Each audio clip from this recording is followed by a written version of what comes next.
Welcome, adventurers, to the Crimson Skies campaign. Tonight will be our very first session of this homebrewed story of my design. Our players here have been eagerly awaiting the start of this story, and I don't want to keep them waiting any longer, so let's get to it. I have been watching your progress from afar, and your talents are needed in order to defend this country. There has been an anomaly that has not occurred in 200 years. The promise of riches, power, and influence can be yours if that is what you wish, but I will not send the unwilling into harm's way.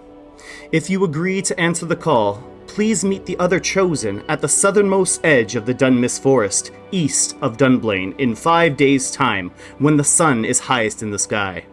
Go into the forest and find the Crimson Sun Temple nestled in the hillside. My disciple will be waiting for you there. More details will be explained once you are able to prove yourself. Signed, Grand Master Shamar of the Crimson Sun.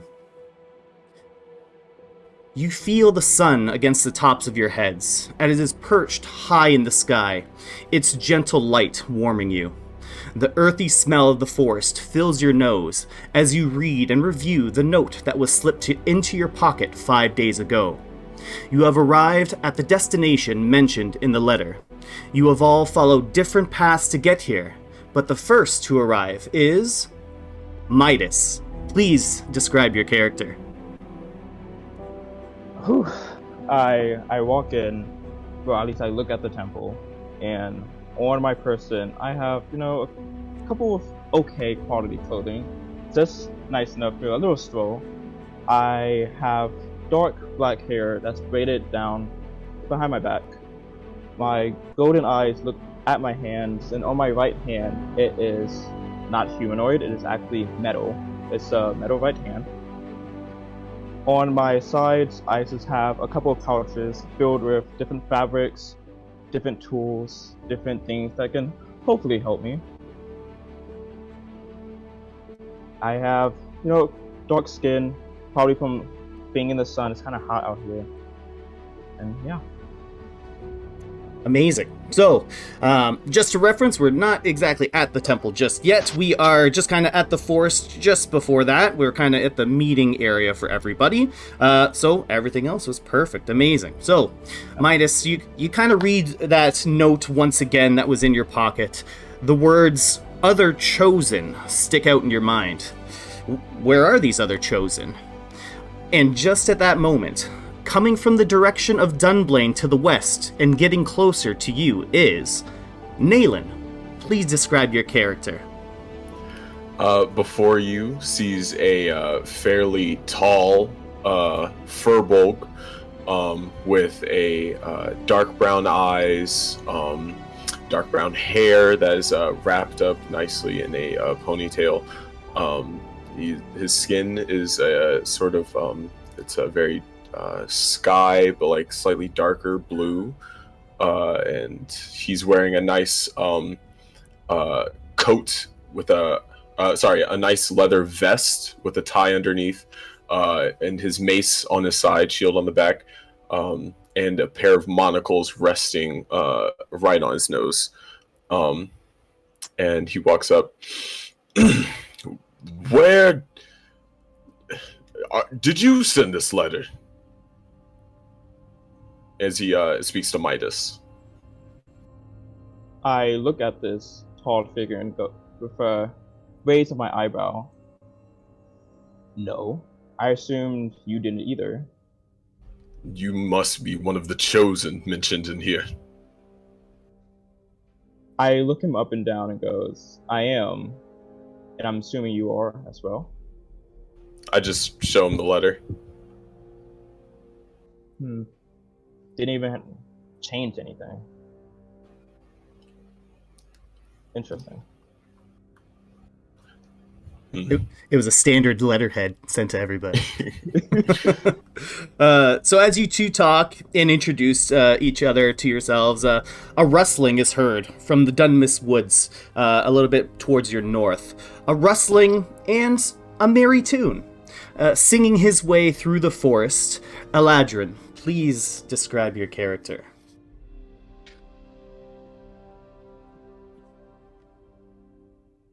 Hello there, friends. My name is Eladrian. I don't really understand what we're doing here. Before you stands this towering 6-foot air ganassi who's got the skin of the color of cerulean blue. Both his eyebrows are pierced with rings from a faraway land. His hair, long and white, pulled back into a ponytail as long as his back. Wearing a purple, royal purple cloak that cascades down his back to his ankles. Looking at the two other adventurers before him, he says, I presume you also have a letter? Yes. How many others? I bet it was not as special as my letter. I believe they're all printed the exact same. Yeah, you as special as this guy. Oh. Well, okay then. But I will tell you a story about why I got my letter. Oh, you don't want to hear it? I think Well. you have bigger concerns right now. Fine. I will save my story for later. So as the three of you begin to get acquainted, spending a little time kind of ignoring each other's stories, apparently, the silhouette of a man approaches from the south, his head down, actively reading a leather-bound book. Czar, would you please describe your character?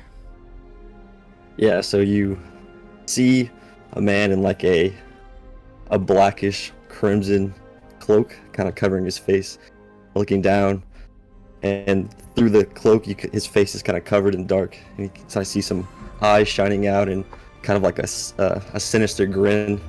And then he trips, falls, and he's like, "Oh shit! Okay, shit!" And you see a goofy-looking tiefling man with gray skin, pointed black and red horns, some jet black hair, kind of wearing some traveling garb and all that kind of stuff. And he'll walk and be like, is this where we're supposed to be meeting for the calling? it looks around this area. So my teacher, she gave me this letter, and she told me to come this way, and I traveled here alone. It's been kind of scary. How Scary. old are you? You gotta be kidding me. Me, I'm 30. How old are you? 53. You don't look a day over 25. Well, us Furbolg, we age quite slowly. I know, I've read about you. A scholar? Yes, I love reading. A scholar, you say? I'm just surprised he can read at all. Not a lot of people in these lands know how to read. Not enough. Can you write as well, my friend? Oh yes, I can write very much, and I'll show you my book, and you can see like all kinds of scribblings and like drawings and different designs and words and crazy languages. You must be able It's to do more very than just impressive. read if you're here. My teacher just gave me a letter and said, "Come here to find more power." Teacher. Teacher, A teacher, you say? Yes, More power. she said there's all kinds of magic in the world that I can find, so I journeyed out here to find that magic. Interesting. I found my letter in my pocket. I am not entirely sure who actually put it there. Mine was just on my Maybe. desk. Your desk, you say? Maybe it was this teacher. Can't Is be. Is this all of us? Is this the so-called chosen? Well, I am for certain one of the chosen. I do not know about the rest of you. Everyone here with a letter is the chosen. Well, I don't know about that little guy back there, but I'm sure one of us is the chosen. Well, wouldn't you think it'd be the smartest of us? And he kind of looks kind of smug up at you, with like a kind of a nervous grin. Mayhaps it means those chosen by God. Kind of just like pat my my mace, which like has the holy symbol on it. Or sorry, my shield. That was the holy symbol on it. Oh, so you're a god-loving man. Loving, respecting, more so. More like a fearing man. I do not fear my god. Well, that makes one of us then. There's no need to fear the gods. They have no power over us. We should fear I do not knowledge. know about that. I also have- do not know about that. I have met with one of these gods before. You've met with a god. Oh, absolutely. In my travels, I have crossed Why do I feel paths like with a we're gonna get wandering sucked into a beastie. story? Fascinating. That story I am interested in. I would love to tell it to you. And I take my loot off my back, and I bring it up to the front of me, and I get this ready to music. start plucking along. And I'm like, plink, plonk, plink, plink, plink, plink, plonk. Before I can start singing, Does that actually sound like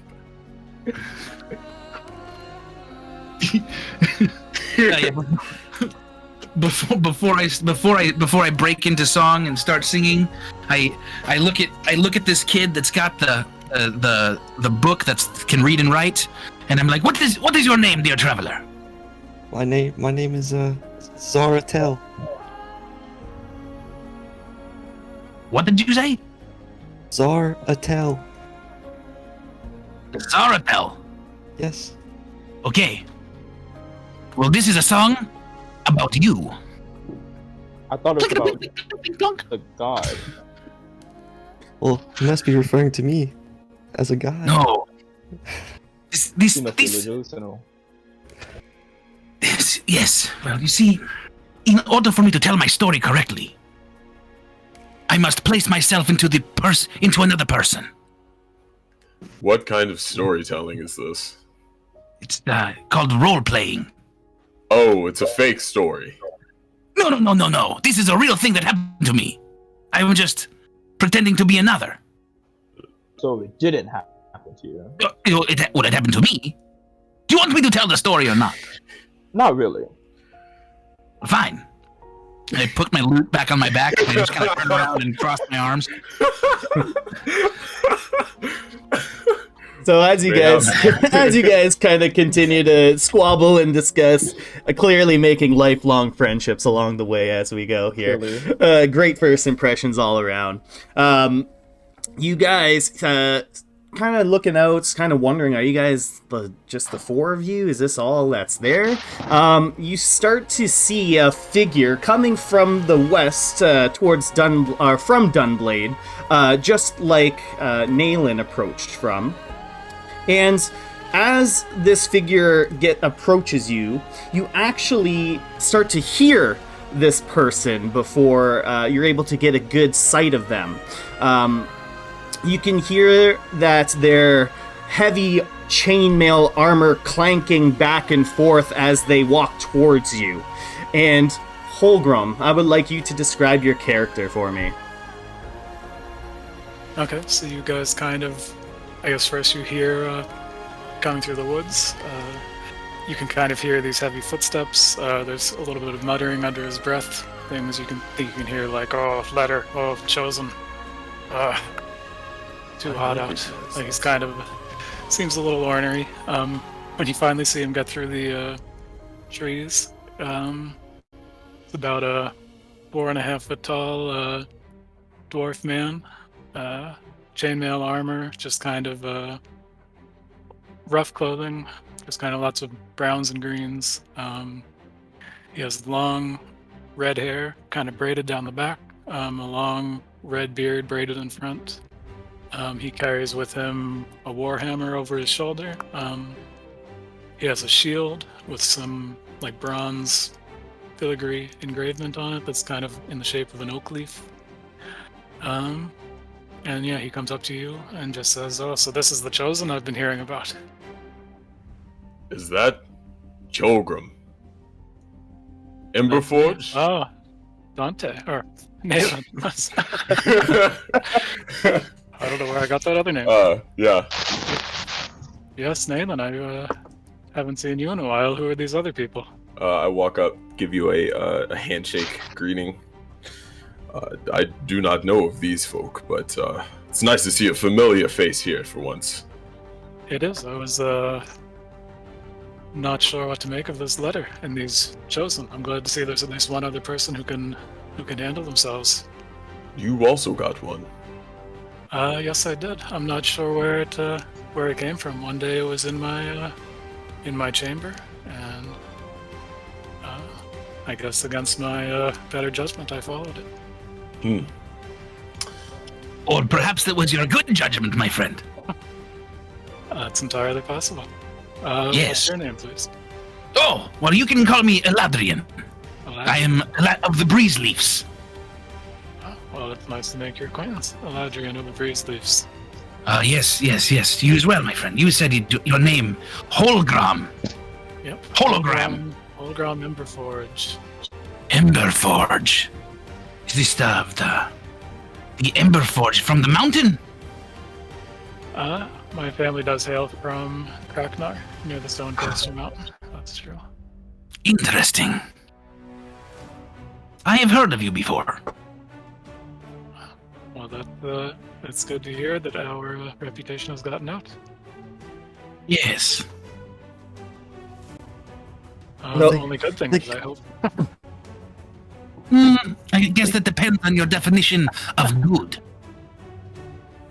Oh, thank goodness there's someone here to take care of us. And Zaro go and he'll like stand behind Holger and be like, okay, I'll stand here and you do, I'll stand here. Good. Holger at least seems a little uncomfortable with that, I think. I kind of like pat the back of Czar, kind of like pushing him off a little and just being like, young adventurer, you need to learn how to deal with threats head on if you're going to gain any more power.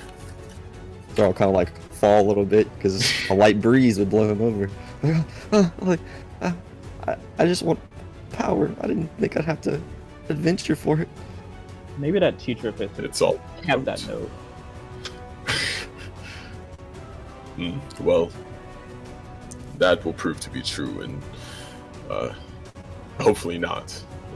As soon as we get where this note wants us to be. So, as you guys are getting to know each other, kind of still waiting around to see if anybody else shows up, you maybe wait another 10, 15, 20 minutes, and no one else shows up, which kind of leads you to the conclusion that you five here were the ones that were chosen by the Crimson Sun and invited out here. So the note, if you read it once again, it does say that there is a Crimson Sun tomb nestled in the hillside as you go into the forest. So, what do you guys wish to do? Well, It just says nestled into the forest. So it's nestled. You have to go through the forest towards essentially the mountainous areas that surround Stellaris. Oh, so we know what direction we're going. Yeah. So there's pretty much jagged cliffs everywhere if you walk far enough.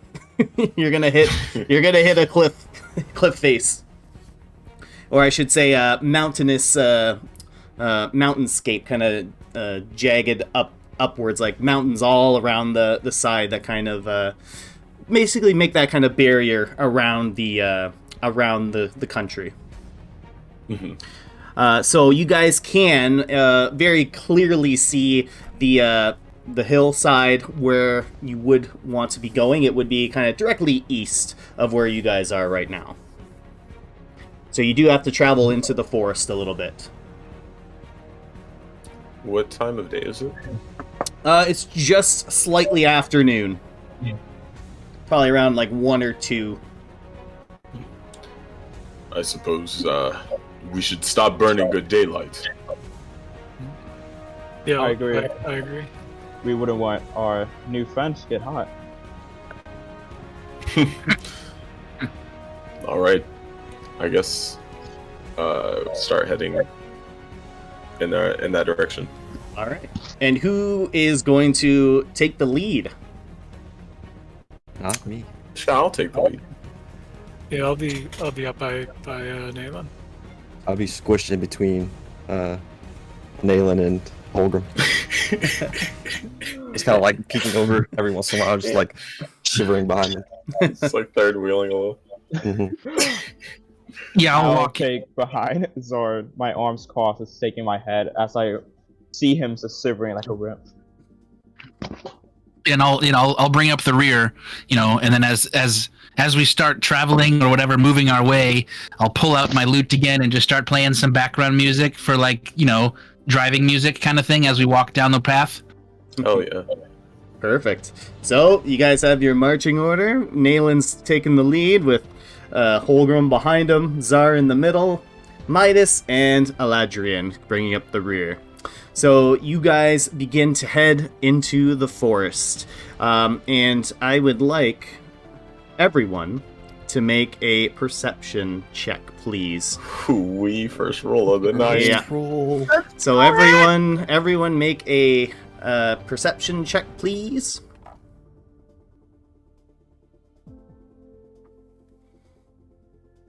All right. That's a good one. Oh, That's that is a very good one, sir. Damn. First I believe I got a natural 20. That does Actually, indeed look I like got a natural 20 first roll of the campaign. campaign. Wow. It's only Oh, going. it's gonna be You can a good only one. you can only go downhill from here. Yo. Perfect. X-ray vision. All right. Beautiful. And Midas got his roll. Amazing. 16. Perfect. So, as you guys are making your way through the forest, you guys are traveling for about an hour or so. The forest is quite peaceful. You do see the scampering little bunnies and squirrels climbing up the tree. You crack on some dried out twigs on the ground, the rustling of leaves. A nice gentle breeze is going through the forest. It's a nice, calm walk. And Nayland, you happen to spy in the sky a plume of smoke that, with your really high perception, notice that would probably be the smoke that would come from a small campfire. And it is kind of dead straight of where you guys are currently traveling. Campfire up ahead. You figure that's where we're supposed to be, or some kind of road bandits? Perhaps it could be other chosen that just got there before us. Could be. I don't know, guys. I don't like it that much. Well, no turning back. We already came so far. Might as well keep going. Let us forge ahead, friends. Please. Suppose we shall stay on our guard. Yes, maybe we surround this smoke, and we creep in instead of a straight line. Maybe we. You're suggesting a different way to get No. to the campfire. Right before we come upon it, maybe we kind of like a fork in the road. You see, like we go, 2 or 3 of us go this way, and the other 2 or 3 go the other, and we meet in the middle. Sure. We'll see how that works. All right. If it Are can work we out. trying to be stealthy, or are we just kind of going in? I feel like I would try to be stealthy, or I'm trying to be stealthy, like just before we get to there. Right. And if you guys do read the letter once again, it does say that there is someone supposed to be waiting for you there as well. Oh, So you would know that. well, I'm not stealthy anymore. Yeah, I think And Holgrim would just want to just get it read- over with. Just reread the letter. Oh, Get in there. never mind. Yeah, you reread the letter like out loud so that we can all hear it, and we're like, oh, I guess it doesn't matter if we surround the fire or not. We'll just walk in. Yep. All Like I right. I must said, have people missed the would have met fine us there. print. Yeah, it was a sub note. Nayland starts cleaning off his monocles as we keep walking. All right. All right, guys. Pop over to the above VTT. Dick. Roll initiative.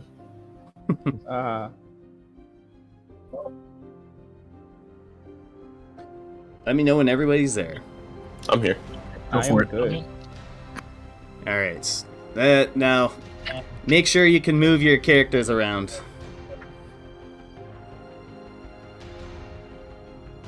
Yup. Yep. Perfect. So, if you guys haven't familiarized yourselves with it, there is that. Don't move my guy. you can move other people's. I don't know if I can lock that or not. But anyways, there's like a ruler up there if you need to measure out things, because I don't think this map is not gridded. So just use the ruler if you have to move around and stuff. Or if you have to, move or see how far you have to hit, things like that. Heard. Alright. Sounds good. Perfect. So it. you guys arrive at the hillside here, and you do see that a gentleman standing by what seems like a very small campfire. This is a hooded figure, and he just appears to be patiently waiting for something or some people. Should we approach? I suppose it's only They one already man. want us. And at least 4 of us can take them. Yes. Or are you talking about the loot guy? You mean all 5 of us? Yes, 5. That's what I meant. All right. Yeah, Holgrim just starts right into the clearing. Yeah. Star follows very closely behind. So as you guys enter the clearing, the hooded figure takes notice of you, and he beckons you over.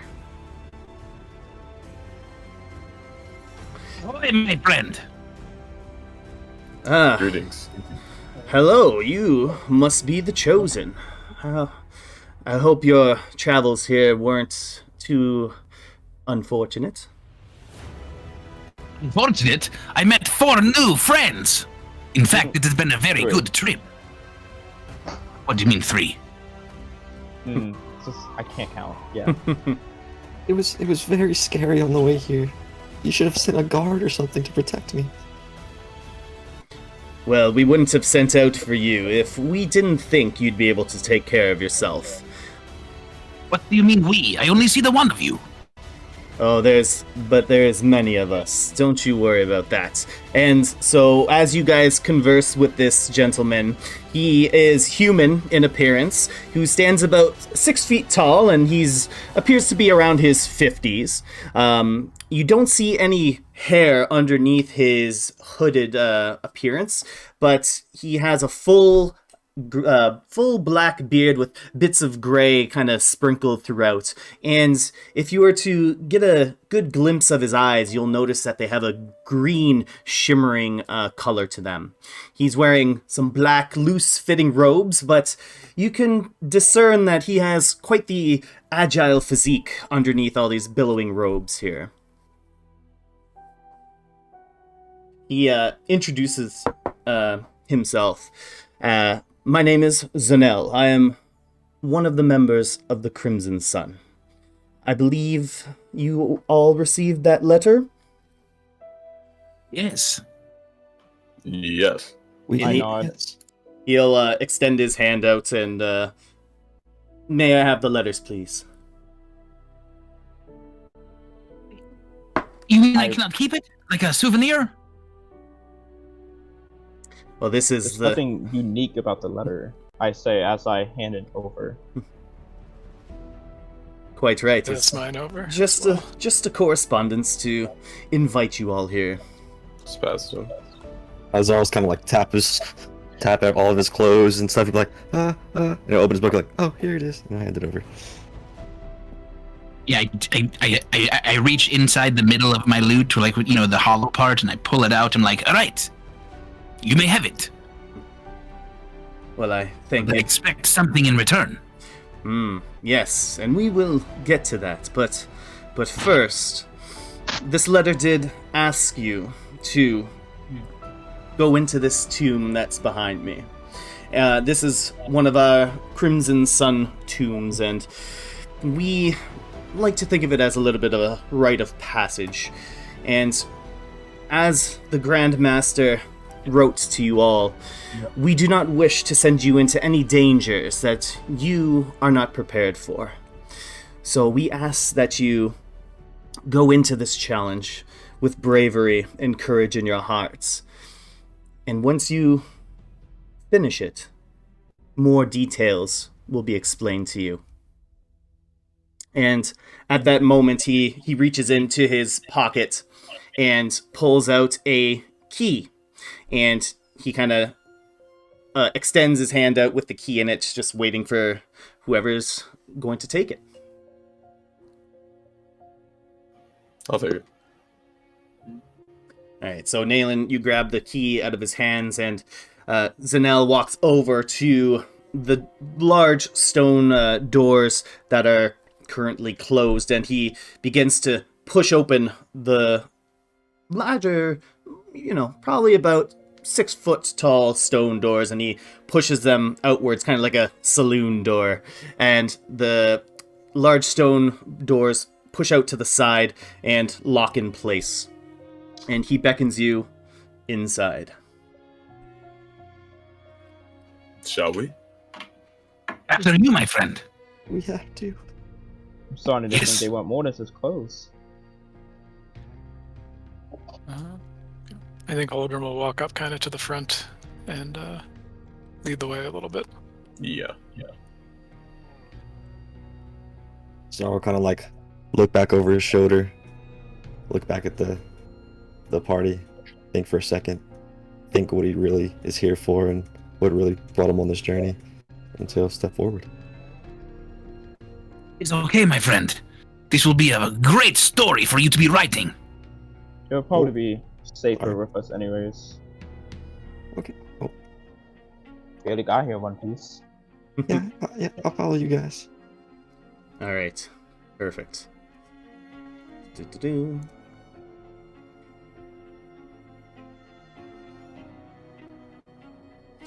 So, that's Holgrim's leading the way?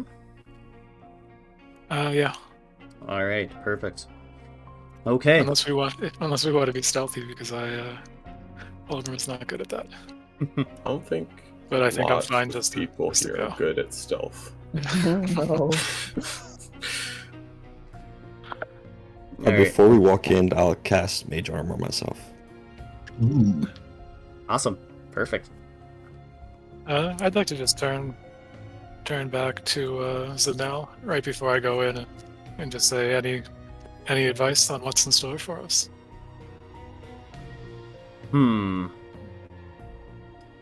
There's nothing in there that you are not all prepared for.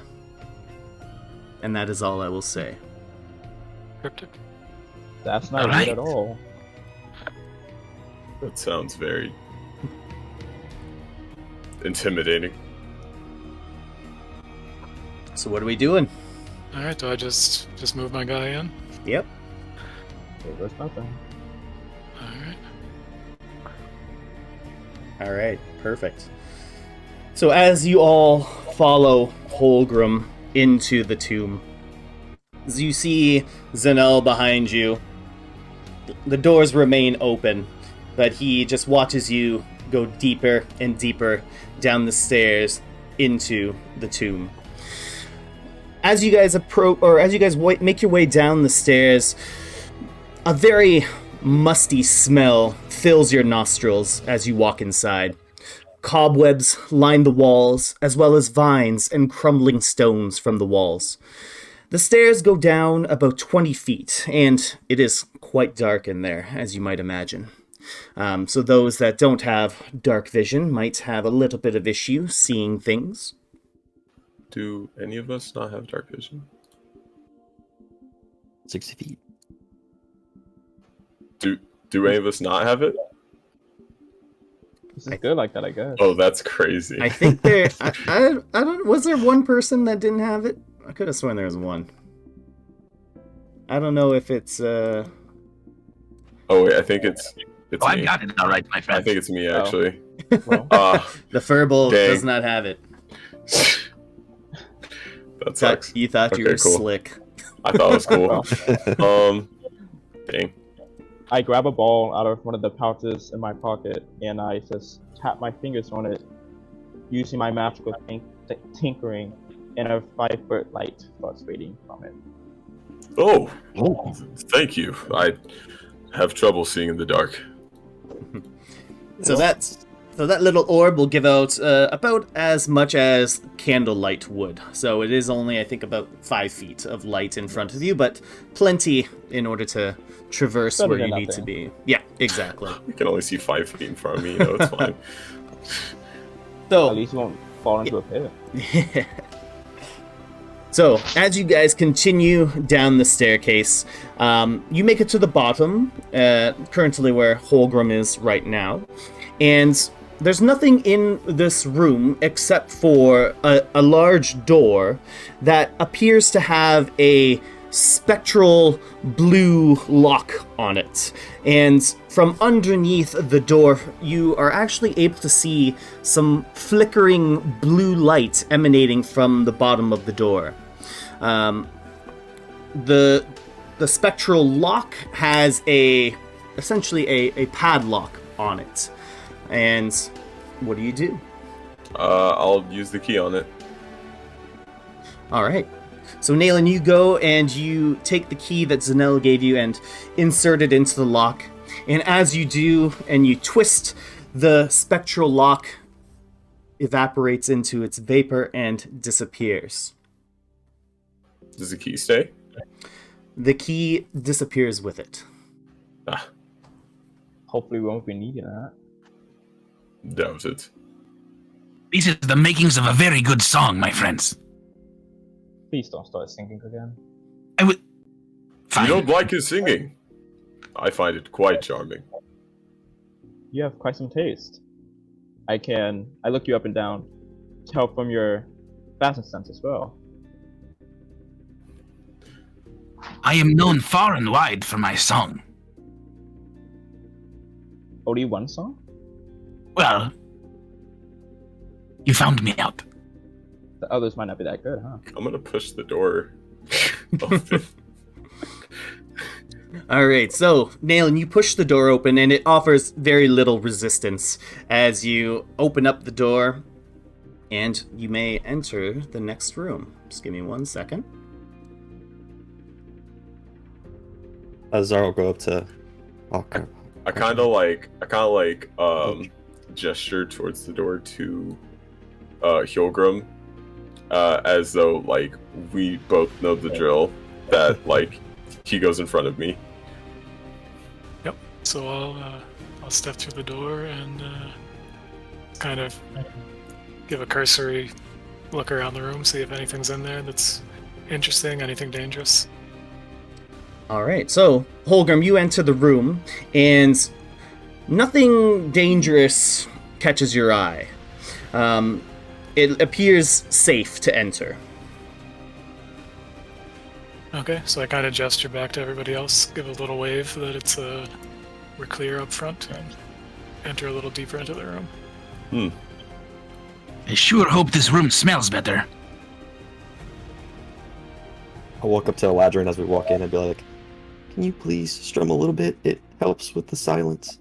Plinkety plunk, plink, plunk, plunk, plinkety plink, plink, plink. Much better. Nail's kind of just tapping his foot. So, I will win you over eventually. perfect. So, as you guys step into the room, you see various things strewn about on the ground, but most things have either rusted or rotted away, leaving nothing really available to salvage. If anyone wants to look around or do any other kind of thing, just let me know. Can I look for any types of books that might have been left, any scrolls, anything like that? You certainly can, but as you do, everything you touch kind of crumbles and is rotted away. All the parchments that are here are just torn asunder. Everything's in crumples, and nothing really of value that you can find here for yourself. Just see a little tear kind of run down the cheek of it. Some things What's are the just material? lost. Some things are just lost to the ages. Can I look at look this door. over near these crates See if anything is at least semi-recent. Sure, whoever wants to make any kind of perception roll, and then you just kind of tell me what you're looking for.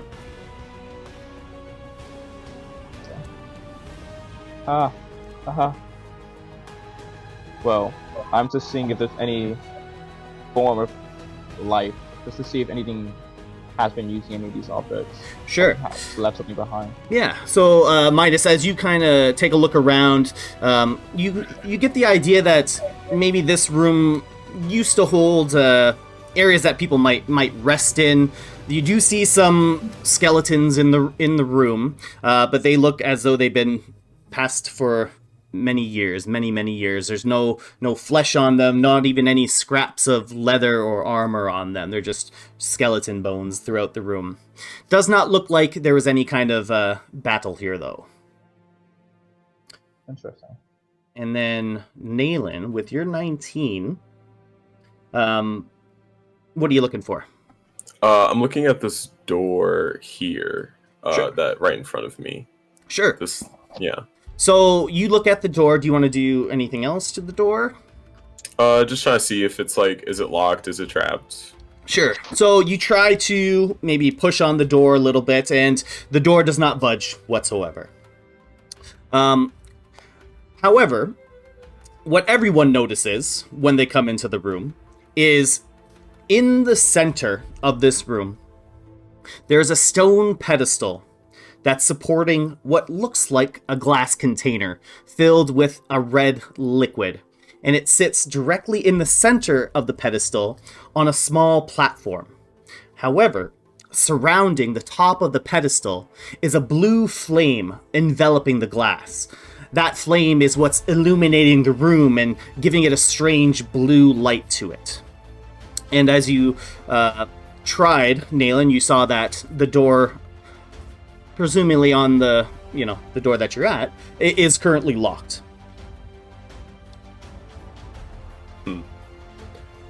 I guess I'll walk over to the blue flask.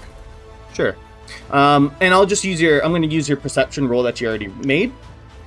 As you kind of look at the pedestal, you notice that there's a plaque on kind of like the middle long part of the pedestal there. And you're able to read what it says there. It's in common, and it says, "Bravery is a trait of those who endure."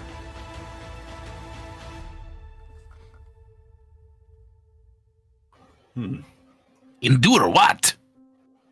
I think I've read that somewhere.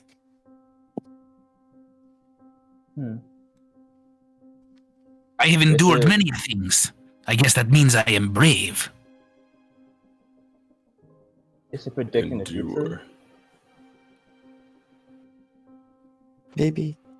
So what? Can you describe again what is on the pedestal? Sure.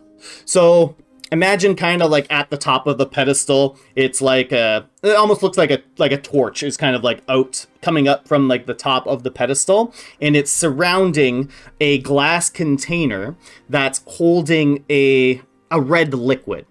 And this glass container is sitting directly in the center of the pedestal, but it's on top of a very small platform. So this blue flame is kind of surrounding this red liquid glass here. Oh, it's red. Okay. Well, maybe one of you can stick your hand in there and grab it.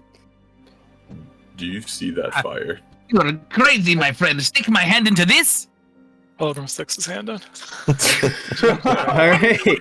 So, Holgrim, you stick your hands in, and as you do, you're kind of like bracing yourself, anticipating that you're going to be burned, but as your hand goes in, you notice it's just a gentle warmth that does not burn you whatsoever, and you're able to get your hand into the flame without any issue.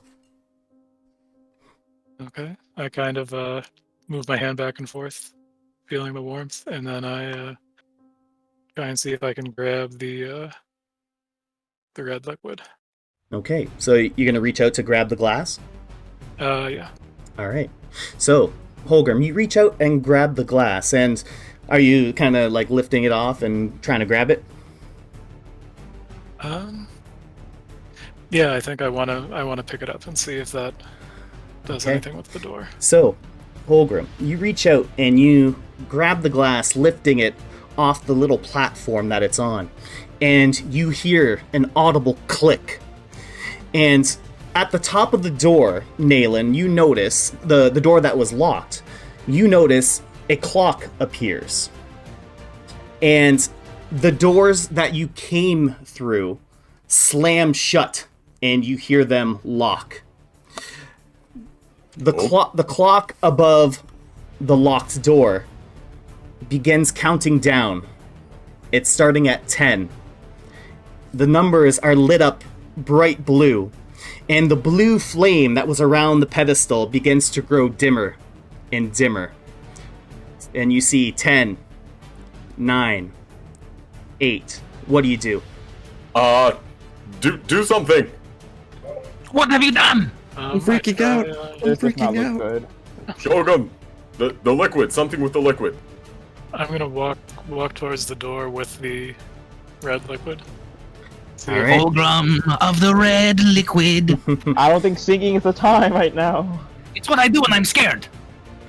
So, as you guys start to kind of panic a little bit, 10, 9, 8, 7. At 7, the light from the pedestal, growing ever dimmer, now changes to a green color, as does the numbers on the clock over top of the locked door. And the countdown continues. 7, 6, What does 5. this mean? Can I? Right the door. I- Running through it with your shoulder. Break it down. Get me out of here. Can I cast detect magic? You want to just cast it as a spell? I'm gonna use my Furbolg magic, so it's not gonna use up a spell slot. Okay. So let's see. No. The magic is coming from the pedestal as well as the counting down clock. Ooh, do I know what school of magic this was? It is a mixture of a few. I'll have to look that one up real quick because there's a couple. Illusion. Let me just quickly look that one up.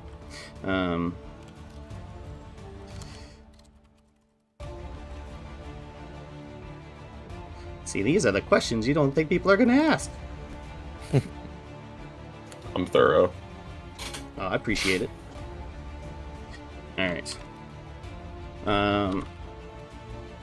Okay. So, one is evocation.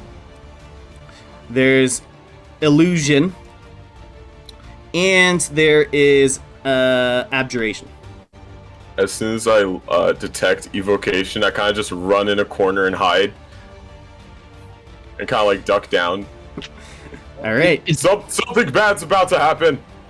Is this a You wanna fireplace stare? over here where I'm at? Oh god. No, it's all just kind of like old, just run down, grimy, dingy, old stuff. That's just kind of part of the design. Okay. I thought I could hide in the fire. Yeah, Oh, there is no hiding places in this room. I'm gonna crawl under this blanket on this bed. Sure, there's lots of like little a rat kind of falls out of the covers that you're trying to get under. Oh, yuck. That is disgusting. So the pedestal's still there, right? So the countdown still continues. So 7, 6. Fulgrim, 5. put it back. Put it back.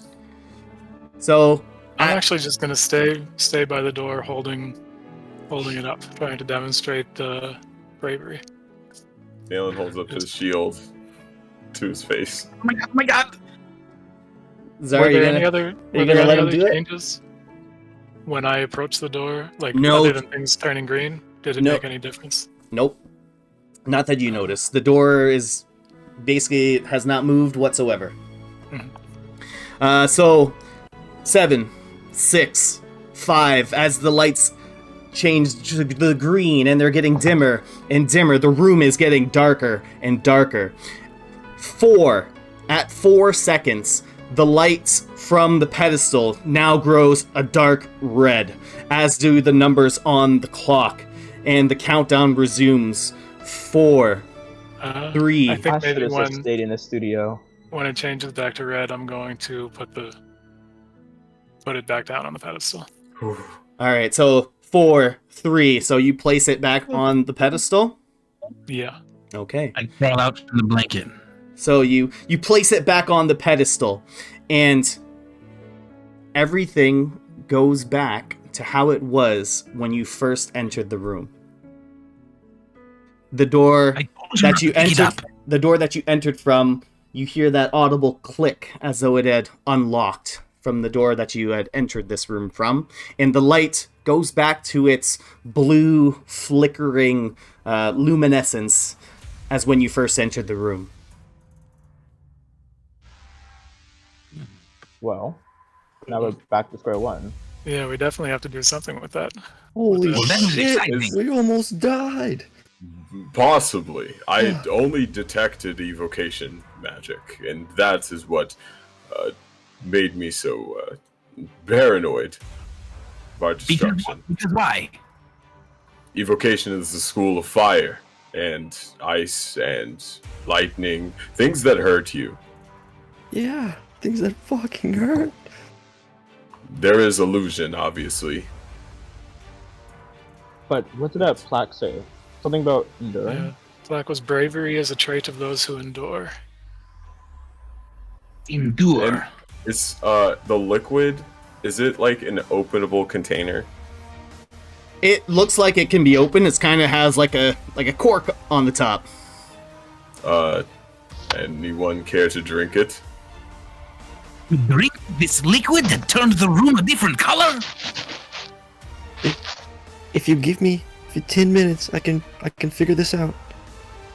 10 minutes. 10 minutes, all. Identify spell. Yes. And y'all. just a quick correction for you, Naylan. It's not, what did I say, abjuration? It's not abjuration, it's transmutation. So transmutation, transmutation, evocation, illusion. Got it. Thank you. Interesting. What do you guys think? I suppose 10 minutes couldn't hurt. So Zara will stick his hand in the fire, seeing that Holgrim didn't hurt himself or anything like that. He'll touch the jar and he'll ritually cast Identify. Okay. Do you need that item, though, to cast that spell? Oh, I totally forgot about that. Hey guys, I forgot that I can't cast that yet. Why not? Very well. Well, you see, I just don't have the item, but it's a stressful situation, okay? So we're Quite back to fine. square zero. Got it. Okay. If we have no other options, I think Fulgrim's going to stick his hand in and. I'm gonna Yes, give like- Holgrim guidance, All right, so and it only gives him a D4 to ability checks. do you say anything to guide him? Holgrim, please don't get poisoned and die. And I just put my hand on his shoulder. You are so inspiring. All right, I will so- show you how to inspire someone. And then I give him bardic inspiration. It's not inspiration, it's guidance. No, I'm giving him. You give him guidance. I will give him inspiration. Yes. All right, so Holgrim, what are you gonna do? So I'm going to stick my hand in. I'm going to try and uncork the bottle. All right, And so just take a quick swig and then put it back. all right, so as soon as you grab the bottle, you lift it off. You hear that same click, and once again, that countdown of that clock appears from that other locked door, and the door that you entered from locks down once again, and the countdown begins. So you uncork the top of the bottle or the glass jar, and you begin to drink it down. It doesn't have any kind of discernible taste to it, and as soon as you take a swig, what are you doing after that? I'm in the back right here, like chanting his name, like Holgrim, Holgrim, Holgrim, like chug, chug, chug.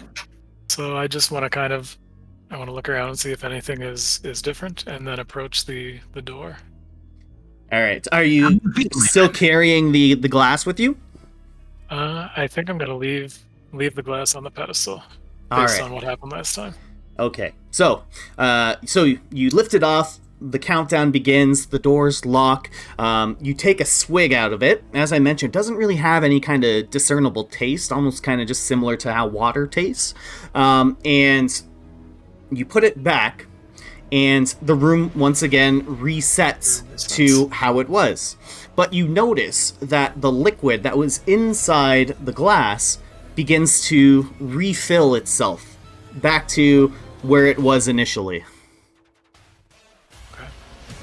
Interesting. Did the How did countdown it- stop? Everything Yeah. stopped? So when the glass went back on the pedestal, the countdown stopped, and the door that you entered from once again unlocked and is opened. Okay, This so is I'm starting to gonna get look annoying. around the room.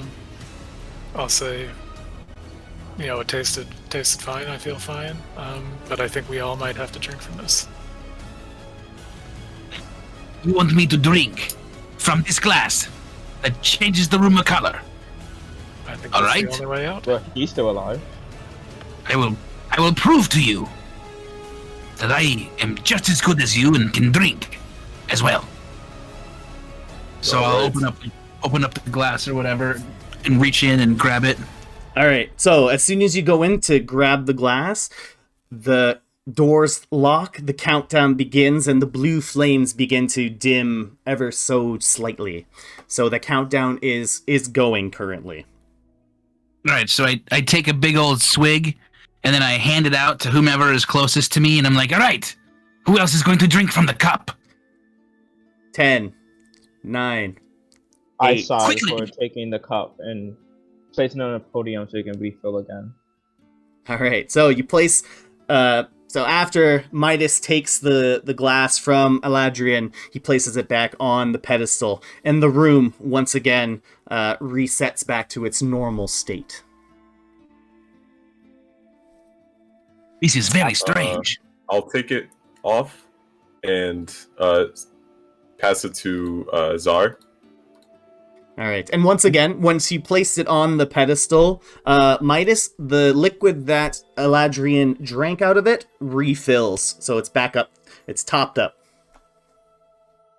Yeah, so I'm gonna say that I think we all need to drink while the countdown's going. So don't Oh. put it back on the pedestal. During the Everybody 10 take a drink. seconds. Yeah, that's fine. All right. Even if we've already had a drink from it, you want me to drink again? I think we've all got to do it. Did it taste bad? You're not dead, are you? All right. Are you ready then? Are you ready for this? I just take the thing off. All right. So Naylan, you reach in and grab the glass container, and the doors lock. The light around the pedestal begins to dim as that clock starts the countdown. It's 10, 9. Take a swig, pass it to Czar. Well, my mom said not to drink stuff. from Drink it. strangers. Drink! I'll take a swig. 8, I'm gonna- 7. I'll So pass it to as the number hits 7, the light around the pedestal begins to grow dimmer and change to green, as does the lights or the numbers above the locked door. So 7. I'll pass to Eladrian. I take a swig as quickly as I can. I'm like, gulp. All right, here you go. And I hand 7. it over to Midas. 6, I quickly sip it before passing it on to Hokum. 5, I take a sip as well. 4. So as the number hits 4, the light around the pedestal grows a dark crimson red and goes very, very dim. And the countdown continues. 4, 3, Wait, Let's keep 2, it. Keep Put it it. back. Put it back. Don't put Two. it down. Don't put it back. Yeah, I'm gonna 1, keep hold of it. 0. break the glass in defiance. 0. Okay, so now we're gonna have, and I discussed this in our rules, we're gonna have our first official cutscene. So I just want everyone to sit back, relax, maybe have a little bit of tension for what's about to happen. All right, just gonna set the music. Hold on. Okay, So, as the number above the door reaches 0, everything in this room goes completely black. You're unable to see. You feel the immense darkness smother you before you are able to put up your guard. You know your eyes are open, but there is no sensation of light. It is not just the darkness you'd expect in a tomb underground, but it is the pure essence of darkness. Well, that's your eyes. Sorry, let me do that again. But it's the pure essence of darkness that your eyes are trying to comprehend. You feel your feet lift off the ground with no resistance. It feels as if you have no control over your body in this space. The darkness is disorienting. As you grow nauseous from the loss of equilibrium, you try to yell out to these new people you met today, the ones chosen to help save Stellaris, but no words escape your mouth. You know in your head that you are speaking, but there is no sound. Darkness, weightlessness, silence. In this moment in time, for what seems like an eternity, your only experiences are what you recall in your mind. The memories of your life flashing before you. All of the happiest moments in your life, the terrifying moments, and the lingering frustration and regret of all those things that you leave behind. Or maybe, in your mind, you see that long-awaited paradise waiting for you, just waiting for you to embrace it. What everyone experiences in that moment is their own. You all feel yourself being dropped back down into reality as you fall and land back on the floor. Your stomachs sink as you all take a huge gasp of air as if you had been underwater for hours. But you were breathing the air the entire time in the darkness, weren't you? The room returns to how it was when you first entered. The blue fire dimly illuminating the pedestal, leaving the glass jar exposed. And the previously locked doors on both sides open to you. And that's the end of that little cutscene. So both doors are now unlocked. You heard that audible click from both doors. What do you want to do? Did anyone else go through that? That was a lot. That wasn't as frightening as I thought it'd be, but nonetheless. I'm not entirely sure what just happened. I feel like I was in another world. I think I would have rather exposed him. Yes. You know what? Zaretal? What is your name? Zaretal? Zar. You. Hey, you. You should write this down and put it in the book.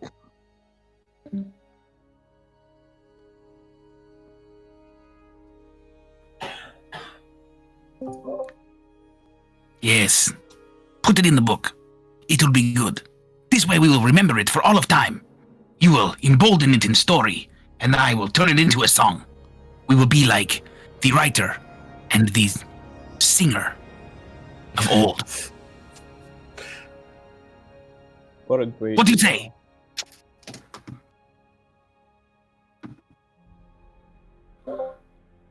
Zar? So, Good. That was good. I'm glad to know you're listening to me. How is everyone? Yeah, I think I've been still. better. Any physical damage? Just my pride. All right, let's. I can live with that. Let's. Shall we keep going through this tomb? Yeah, I don't Yes. think we should be in this room any longer. Alright, I'll start moving towards the second door. See if I can get a look into the next room. Alright, so are you gonna push open the doors? Yeah, I think I'll push open the door. Or do I want to check? I guess see if anything is off about it, if it looks trapped. But I think after what we just went through, I Yeah, kind of honestly. just want to push on. Honestly, yeah. Alright, so you want to push on through then, Holgrim? Yep. Alright. Yeah. How long were we suspended in this other place? Felt like hours. You can't quite tell. Okay. Alright, so, Holgrim, you push on through. Yep.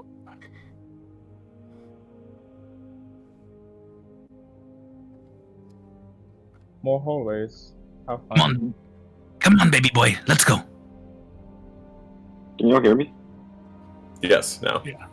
Okay, yeah, sorry about that. It is okay. So I'm gonna try and peek around this corner and see if anything catches my eye. Sure. So as you peek around the corner, you notice the familiar image of Zanel, who you saw at the beginning of the entrance here. How did he get? He didn't have to go through that. He beckons you How did all he get past over. us? After what we just went through, I'm kind of like walking slowly towards him, just wary of everything that's around me at this point. Well, I see that you all were able to pass the trial. Well done. I'm gonna say that was an interesting trick you played on all of us. Well, in our line of work, the fear of death will be a constant threat on your journey, for the enemies we face would seek to end us and overturn everything that we have created in Stellaris. And he begins to kind of pace back and forth in front of this quite large statue here, and he continues to speak. We all know the history of Stellaris, of the civil war that occurred. The Crimson Moon has been acting in the shadows for many years since the Overlord was defeated 200 years ago. That is our role now as the Crimson Sun. We have been reduced to more of a espionage role in Stellaris. The Crimson Moon, we never thought that they would ever find anyone that had the same strength as the Overlord. But we were mistaken. Through years of espionage and infiltrating the city of Glasmont, one of our brothers was able to get information to us at the cost of his life. The Overlord Baranos apparently had an heir in secret. One with a similar connection to the arcane that he once held. She has been hiding for years in the shadows of Glasmont, ruling it from the underground. He was able to provide us with her name. She is known as Zilthana the Mother.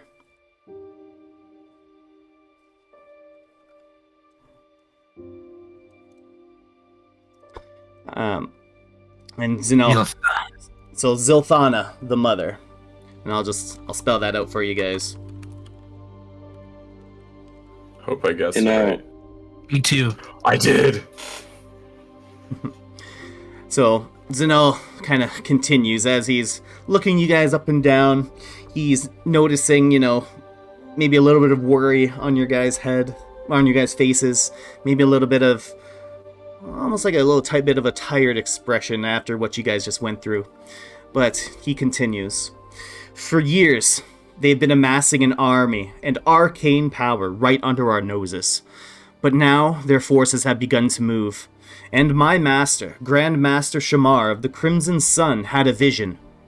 In this vision, there was a set of objects forged by Baranos himself that gave the Overlord incredible power.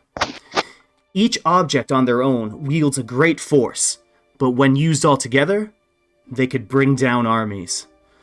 The Grand Master also envisioned a book, an ancient tome belonging to the second Grand Master of the Crimson Sun, Master Norvam. We don't know the significance of these items or this tome, but here in this crypt, we believe the tome of the Grand Master Norvalm can be found. As he continues to kind of pace back and forth, he explains... Sorry, go ahead. You are talking about this place we are standing in right now? Correct. There is a tome that we may find? Yes, there is, but unfortunately, no matter how desperately we have tried to find this tome, we were unable to find it. There must be something in this room that will allow you to find this tome. Now, the strange thing about this place is that everyone sees something a little bit different when they come in. But it's our hope that with you chosen here, you will be able to find the book that leads to Grandmaster Norvalm's sacred tome. And if you do find this book, please, please, please bring it to Grandmaster Shamar at the Crimson Sun Temple in Vrento.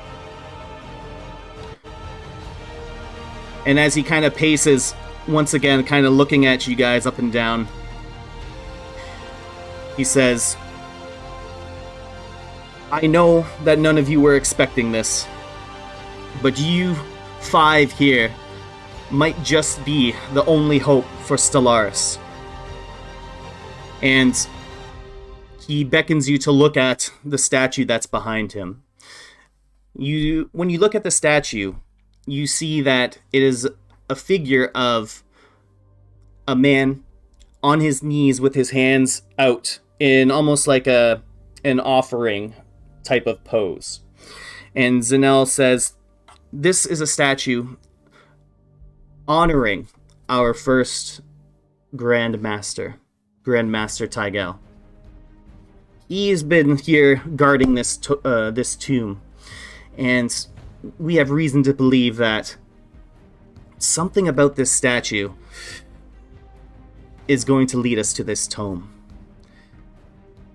But unfortunately, I have many other pressing issues that I must deal with back in Vrento. So I leave it to you 5 to discover the secrets of this tome. And as he makes his way past you guys, quickly, in the blink of an eye, before you guys even realize what's going on, you see his hands, he rubs his hands together, and in a flash, he strikes each and every one of you in various pressure points on your body. And as quickly as he struck you guys, he appears behind you. What just happened? He says, hopefully, this little blessing that I've given you will help you discover the secrets of this tomb. And with each one of those strikes, you guys feel kind of like a burst of energy come through your very core. And each one of you gains 3 inspiration points to add to your pool there. Thank you.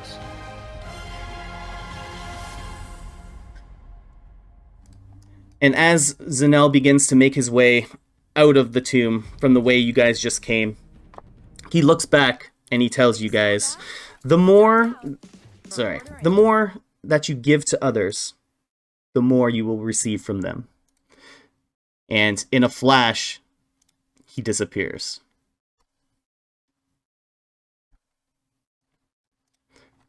That was something. Who was that man? He made me feel like I am full of life. I do feel a bit more encouraged after that experience. So they have One way been... of describing it. Oh, you hear him say that there is a tome here in this room. Did Zara he say mentioned in this room? Yeah, he said by the statue. What He were said, his exact parting words? Does anyone remember that? Do you think the statue is guarding it. Yeah, Or this is a secret to finding it. responsible for it. If there was a tome in this room, how come he didn't get it himself? He said he's tried for many years to try to find it. But obviously, we are the ones because we are the chosen. But We wasn't he still just in don't this even room? know what that means. What the... What? I tell you what. You, blue man. What is your name? Nailin, other blue Nailin. man. We are connected in this way. But why don't you see the fire on the wall next to you? Yes. I'm going to grab mine, you grab yours, and on the count of 3, let us pull. Very well. Nailin does this. Reluctantly grabs the torch handle. All right, you ready? We're going to count down from 3. 3. Yes. Are we doing it on 1 or after 1? We'll do it after 1, like a 0, but I'm not going to say 0. It's going to be pull. Oh, okay. Okay, you ready? Yes. You're going to go 3, 2, 2, 1. 1. Pull! There we go. We yank these fire torches off the down or off the wall. All right. Anything else I Now, can use in the torch? now the question is: are you guys trying to pull the torches out, or like the sconces that are like holding the torch? Maybe the sconces. Yeah, so I'm just grabbing the torch handle, and I figure it's nestled in there pretty good. So I pull it towards me. Okay. So if the torch comes out or if the sconce pulls down, I feel like either one would happen when I pull that way. All right, both of you make a athletics check. Athletics. Oh, yeah. Look out, my friend! Nice. Whoa! Wow. Whoa. Okay. Gonna be hard to beat. I'll take 18. Okay, so Let us go. on that count of 1, go. You both, let's say Eladrian, you literally rip the sconce out of the wall, like pulling the brick that it's attached to out. And Nailin, you kind of just rip the other sconce, kind of leaving trace amounts of metal still in the walls, but nothing happens. Well, guess it's easier to see now. Well, that did not work, did it? Perhaps I thought it has maybe something to do since with he was only statue. I thought maybe since he was only one person, it had to be something with multiple people doing it at the same time. I think that's probably a good thought, but I think maybe if we all got around the statue. Yeah, like what are Oh, these, yes, the statue. what are these things? Are those pillars, posts? Are these like?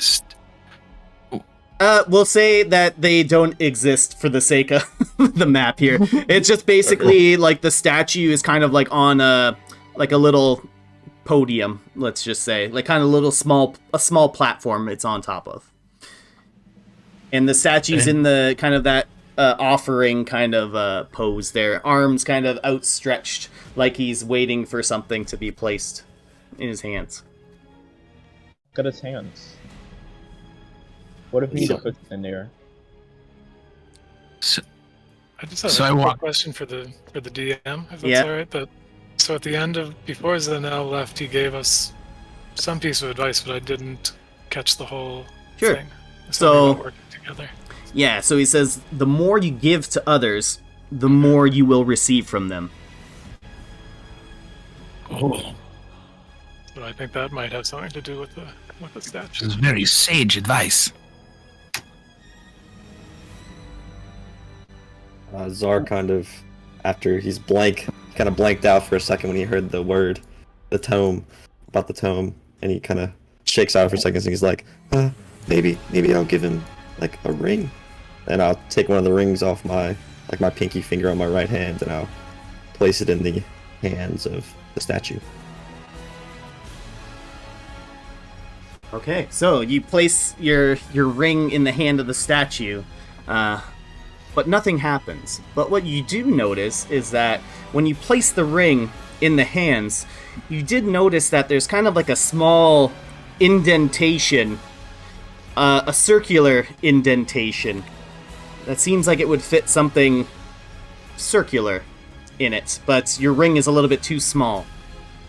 Would I be able to discern if it fit the jar that we drank from? Let's roll a perception check. Look at those. 21. You see that the indentation is very similar to the shape of the jar that you guys were drinking out of in that last room. And if I recall correctly, did any of us take it with us, or did we just leave it there? The jar was reset back to its original position when you guys left that room. Should we put the jar there, mayhaps? It's a bit bigger of a circle. I'm not going back in that room.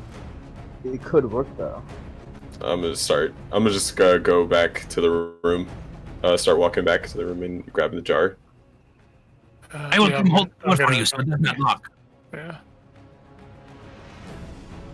Oh, I'm gonna hold the door open so it doesn't lock. Thank you. I'll say I'm doing the same. I'll take the other side. All right. We will do this together, my friend. We will keep him safe. Try not to get crushed, please. All right. All right. So, Nailing, you reaching in to grab it? Yep. All right. As he picks it up, brace yourself. So, Nailing, as you reach in and you grab the glass jar, lifting it off of the little podium, the little platform that it's on, nothing happens. Is the glass empty?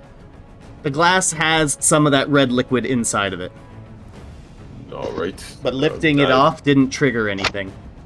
Okay. I guess I'll walk through if the doors aren't closing, and walk back with everybody back to the statue. Yes. Very good. Oh man, I thought you guys left me. Maybe we should add some liquid somehow.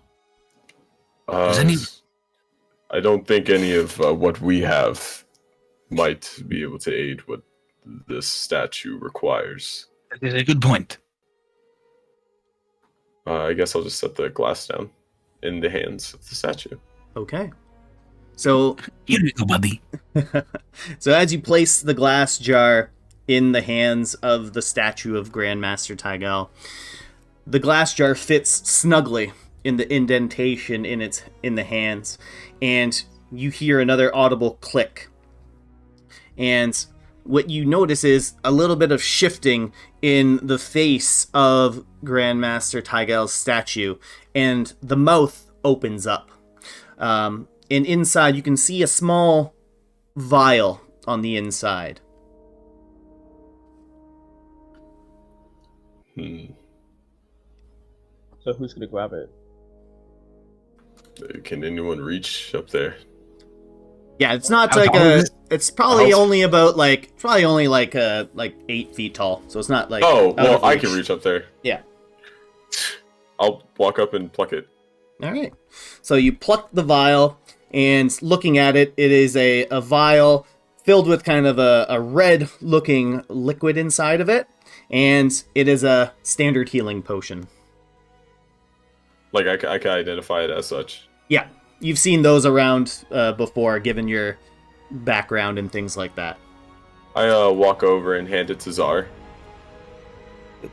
For me? Yep. Just in case you get hurt around here. He said, yup. What the What the fuck do you mean? So giving the potion over to Czar, you hear kind of a rumbling in the corner of the room, and the wall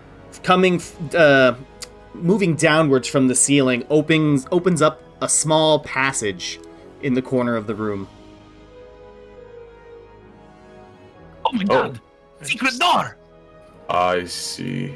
Wait, did this happen between any time that I had it in my hands? The door opened when the- you gave the potion over to someone else. Magic. Funny. Crazy. So I'll say, shall we continue on? Shall we? Looked like a pretty clear sign. Yes. Emberforge, you go make the trail. Blaze it, if you will. Neelan, Alright, I'm Neelan, gonna- do you want this back? No, you may keep it, Czar. Okay. Is thank you. anyone carrying a torch at all for? I'm carrying the torch that I ripped off the wall Alright. with my good friend. Just checking. Yeah, Yes. good friend We both- Eldrian. Kind of tight. It is It a is. very tight fit. You are all able to fit in, even though there's some very tall people there and very large people. But you're able to How kind tall are of, these walls? yeah, you You know go what, first. Nayland, you got to kind of duck down and shimmy a little bit to kind of make it through. But everyone else is able to get in pretty okay, especially Holgrim over there. He's Very no comfortable. issue, no issue. Nayland is 7'4", by the way. Wow. He's a very tall man. Guys, I'm claustrophobic. They could have made these a bit bigger. Claustrophobia? What is this? I'm scared of tight spaces. Well, What are it's you not scared of? I see an entrance up a ahead. tale of real tight spaces. I'm not scared of books. I see the room ahead of me, and I'm just gonna kind of peek out a little bit and see what I see. All right. So, Holgrim, as you make your way into this chamber here, you see 7 sarcophagi littered throughout the room. Some have been opened, some are closed, but that is all you currently see. You do see one quite large sarcophagi at the very back of the chamber. Can I maybe just go to the closest one and kind of inspect it, see if there's anything strange about it, or is it just kind of, as it looks? Sure. So you'll walk in, but what's everyone else doing? I'll probably also start walking in, seeing these like tombs. I'm just like kind of like wary, just looking around.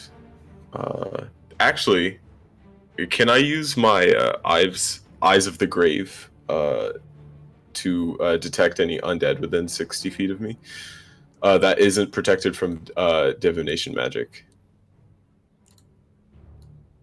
You sure can. And something is lighting up your eyes of the grave. We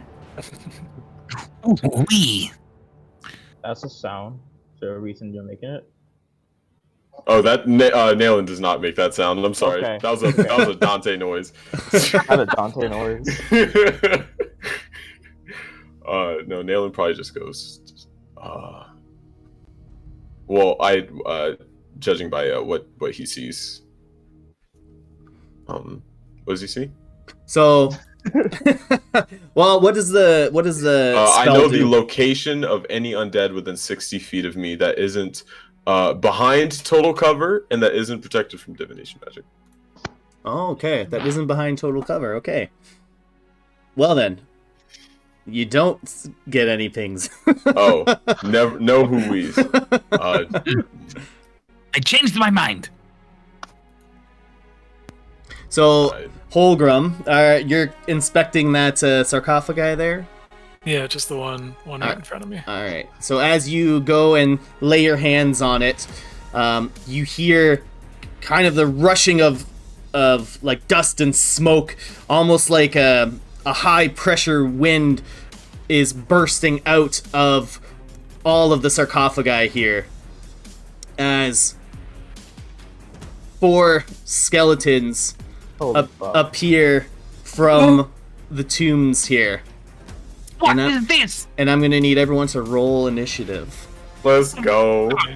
Let's do it, my friends. Not like my eyes would have stopped the attack from happening.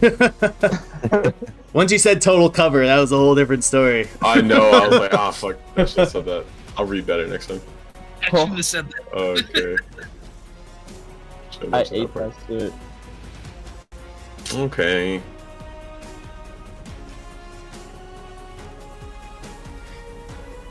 Alrighty. So you guys should be able to see the combat tracker up there. Oh, where is that? Oh, yeah. Yeah. Oh, yes. That's rad. Where is it? Wait, where is it? So at the top, Oh, it'll have a little PPT. combat tab there at the top left. It should be right. Everyone else. hit- Oh, come yes, yes. Oh, nice. Oh, that is so cool. It's right under the select ruler, blah, blah, blah. Yep. Oh, I'm going first. Got this. Alrighty. Alright, so Midas, seeing these 4 skeletons pop out of their graves, they're not currently all the way out just yet, but it is your turn. And do be aware that use the ruler for measurements and things like that, because this chamber is actually a lot deeper than you guys might think it is. Oh boy. Okay. Well. I am gonna kind of go near the center of the. Wait, we do the ruler. So I do the ruler for movements also. Oh wow. It is deeper. Yeah. Okay. Okay. I'm gonna just move to the center of the room more, and I'm just gonna have my dagger out. But that's all I'm gonna do for my turn for now. I'm not getting anywhere close to those zombie skeletons. Alright, perfect. So that's your turn, so we're going next to Eladrian. So I take a look at what's happening in this room, right? And I kind of move over towards Midas, and then realizing that this one by Holgrim is probably the first one that's going to get swacked. I cast Vicious Mockery on it and just start laying into him like a roast. Like, you are so stinky! I cannot believe you are so smelly. How long have you been into this tomb? You're out here with hanging off of your bones, and you cannot. You have horrible clothing. Cannot believe your taste in women. You're. So I cast Vicious Mockery on this skeleton right here. Alright, and what's that saving throw for this thing? Wisdom saving throws 13. Alright. And it goes through. So you just absolutely lay into the skeleton with a verbal tongue lashing. And how much damage does it take? So he takes 1d4 psychic damage and has disadvantage on his next attack roll it makes before the end of its next turn. Alright.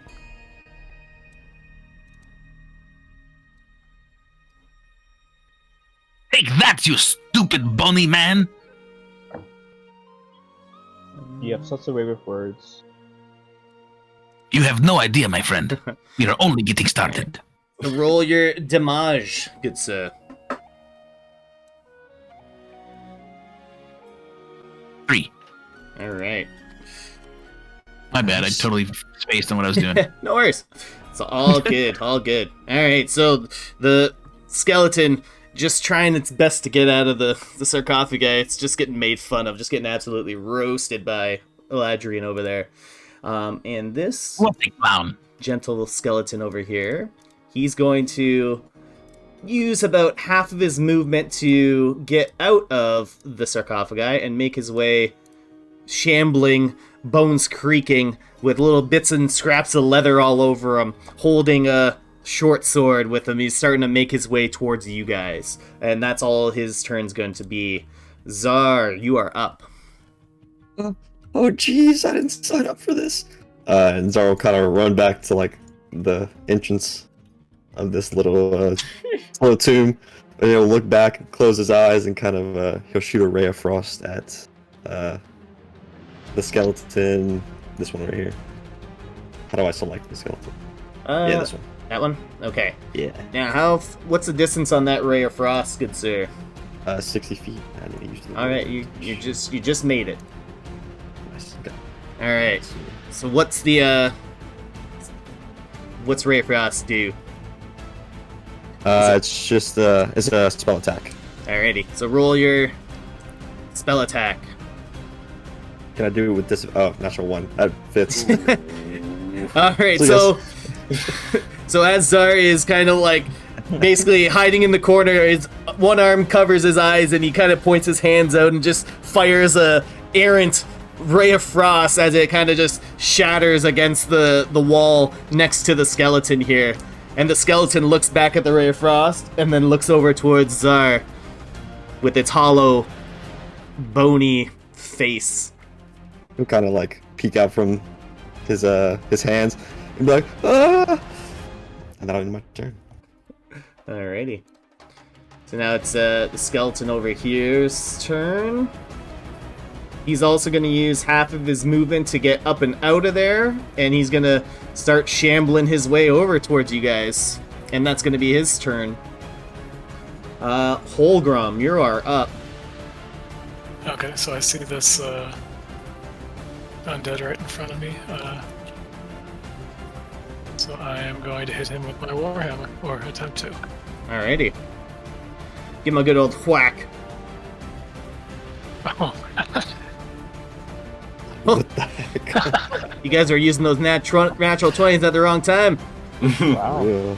Alright, so Holgrim, you kind of got a little bit caught off guard by the skeletons just emerging out of the sarcophagi, and you were unable to successfully swing at this skeleton.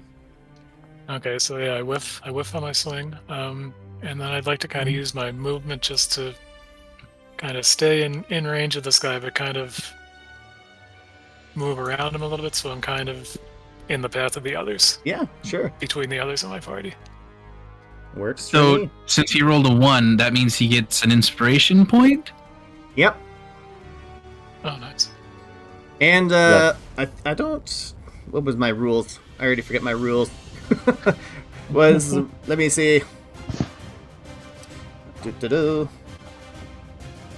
And he still is we're still within my 10 minutes of me giving him bardic inspiration? No. So no. Okay, I got it. It's been a hot minute. Saw the icon, so I was like, oh. Yeah, I had that clicked So on, but the inspiration point is only for skill checks, so not attack rolls. So you Okay. do not gain a point there. and then do I have to do anything to end my turn here? Well, you did your move. You tried to swing. That seems about it. Yep. All right, Nailin, you are up.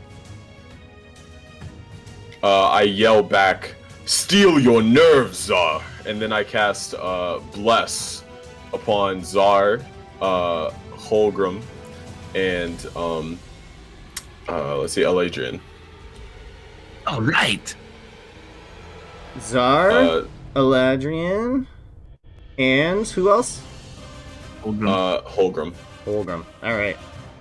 And so, Bless, whenever y'all make an attack roll or saving throw, add a d4 to the roll. And then I'm going to just, let's see, I'm going to walk over here and just get ready to help Holgrim on my next turn with the skeleton, and that'll pass. All right. Next is the skeleton that Eladrian gave that tongue lashing to. He's going to make his way out of the sarcophagi, and he's going to try and take a swing with his short sword at you, Holgrim. All right. Let's see.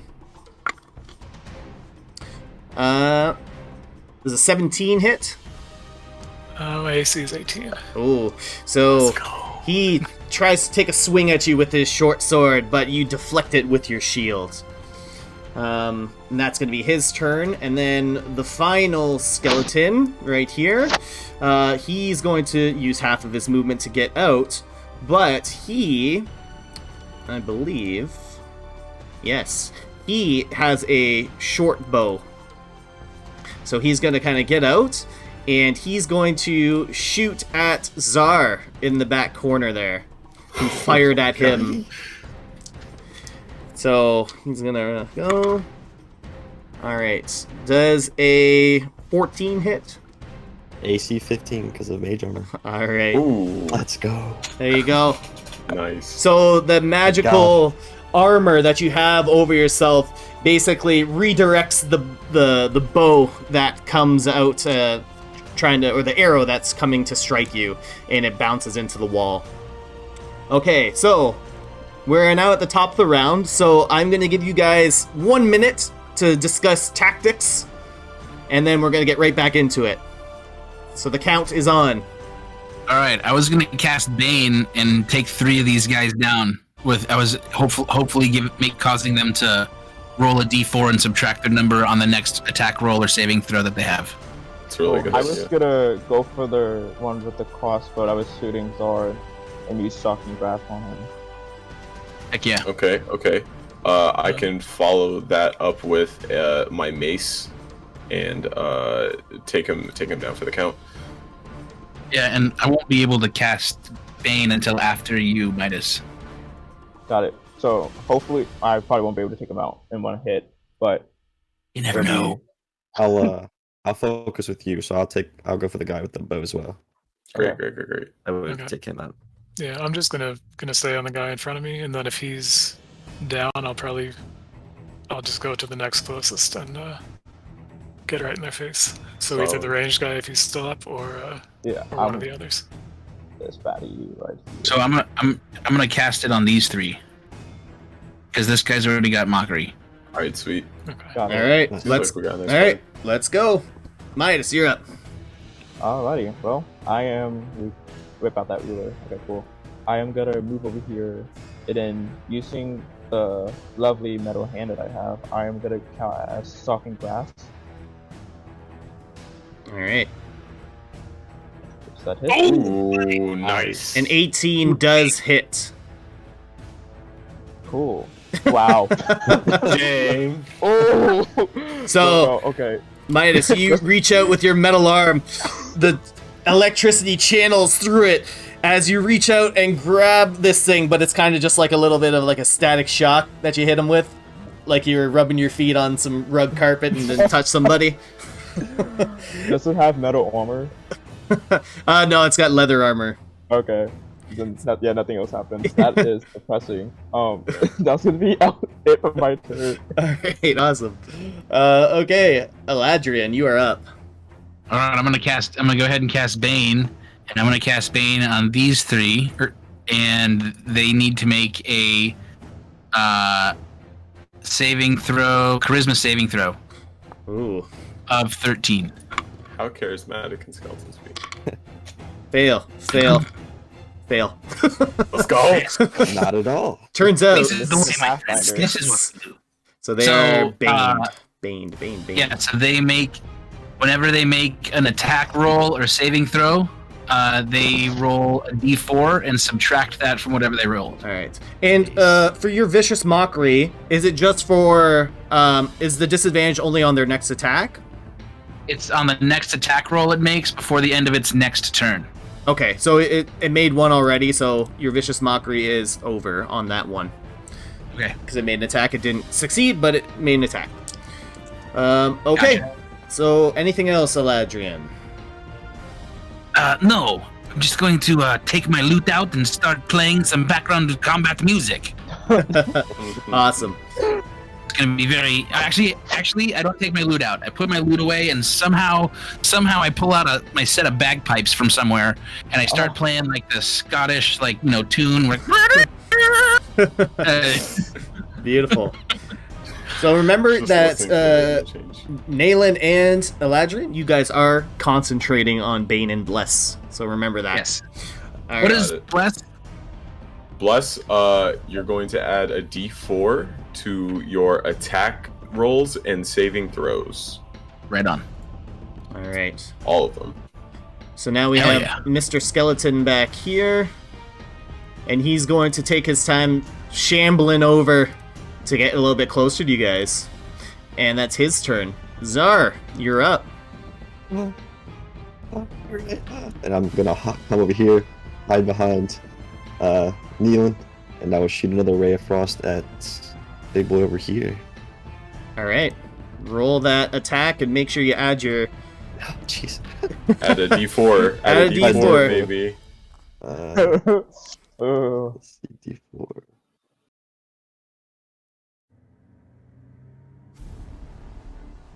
Ooh. A 10. 10 10? does not hit. Better than 7. 10 does not hit, unfortunately. So even though you feel that divine inspiration from Nalen's bless, you're still a little bit nervous being out here in the world full of danger for the first time. It's gonna take. Hopefully, it doesn't take you too long to get your bearings. But do you want to do anything else? No, I'm just kind of like peeking out from behind Neil and just like, oh god, this is scary. Hit me. Alrighty. Alright, so we got this skeleton gentleman over here. He's gonna make his way towards you, Midas. Oh, hey. And he's going to try and swing with his short sword. With Bane, with Bane. With Bane, correct. Oh, that's a 2. That's not gonna hit. So he tries to take a swing at you, but you deftly get out of the way of his swing. These skeletons aren't the quickest when they're attacking. But that's his turn. So, Holgrim, you are up. Okay. I'm a little Do it, concerned. Emberforge!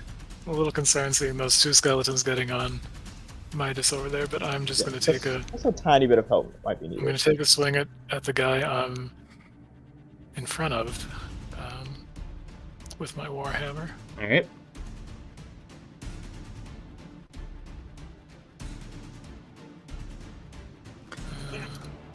So a 14. A 14 does hit. Yeah! Wait, but no, man! And you have Bless 2, but you didn't even need it. I didn't need it. Nice. But he can add it to his attack roll, right?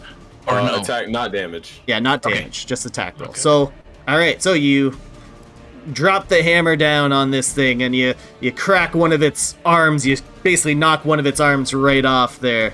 But it's still standing. Okay. Trying to decide if I want to take my movement and get over to Midas. I can just about make it to him. I guess with 25 feet. This guy will get an attack of But- opportunity if you get out of his yeah. range. I think for now, maybe I'll just take. Just kind of stay in range of him and try and kind of get between Yep, these two and start making my way a little closer to Midas. yep, you can do that. Okay. Is that your turn? Yeah, that's my turn. Alrighty. Nalen, you are up, good sir.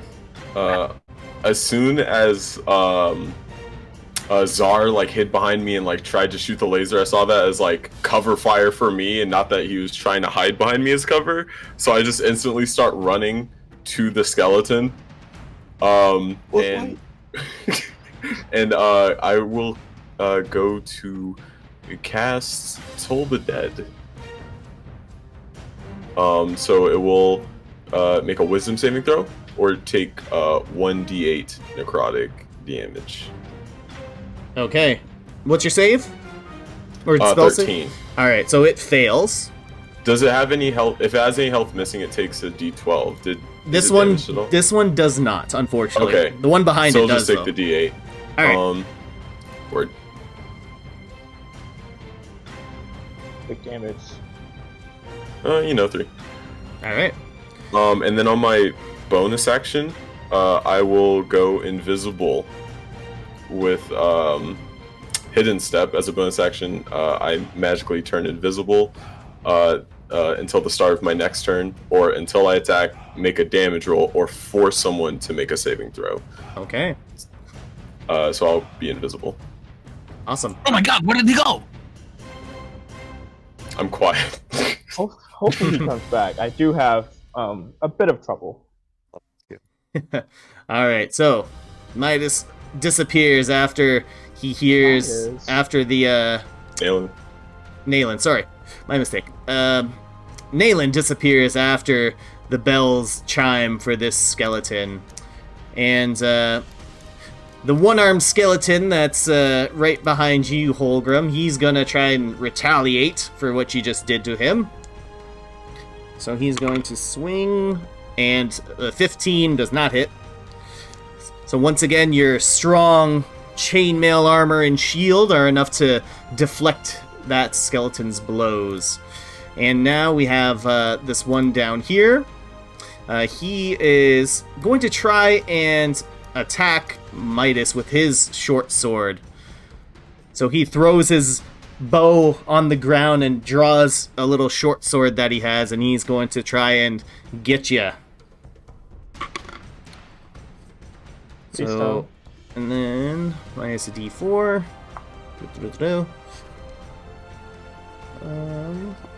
So he does not hit with a 15, right? You're 16 AC? That is correct. Alright. So you are able to nimbly dodge and get out of the way of that skeleton trying to strike you. Alright. And that is the end of that round. So now we're back at the top of the round. So once again, I'll give you guys some time to discuss tactics. You have 1 minute. Yeah. Okay, Maya's a little bit in trouble. Yeah, So, I'm kind of thinking about if we can get the guy without Bane down, and then I'll come over to where Midas is and try and take these two up. I don't know how many more hits I can dodge. I'm doing good so far, but You're I'm doing testing my great. luck for real. I'm gonna try to get one, but there's still, the fact that there's two of them. Yeah, I can certainly eliminate one. I believe if I can get a hit on it, I can certainly kill one. I think I'm very confident that on my turn. I'm gonna hope that you can take out the one you're facing, so I'm gonna go for the one who had the crossbow. So Okay. this one. Okay. So I'm gonna try to take out the one right in front of me on my turn. All right, I'll cast Vicious Mockery on the same skeleton that Holgrim's next to. That way he's got a disadvantage again. Heck yeah. So he's still- And I'll try to hit someone with anything without rolling a nat one. With bless. Yeah, bless. Please, just don't hit me. That's like, don't Oh hit me. gosh. Alright. And Holgrim has Bardic Inspiration, right?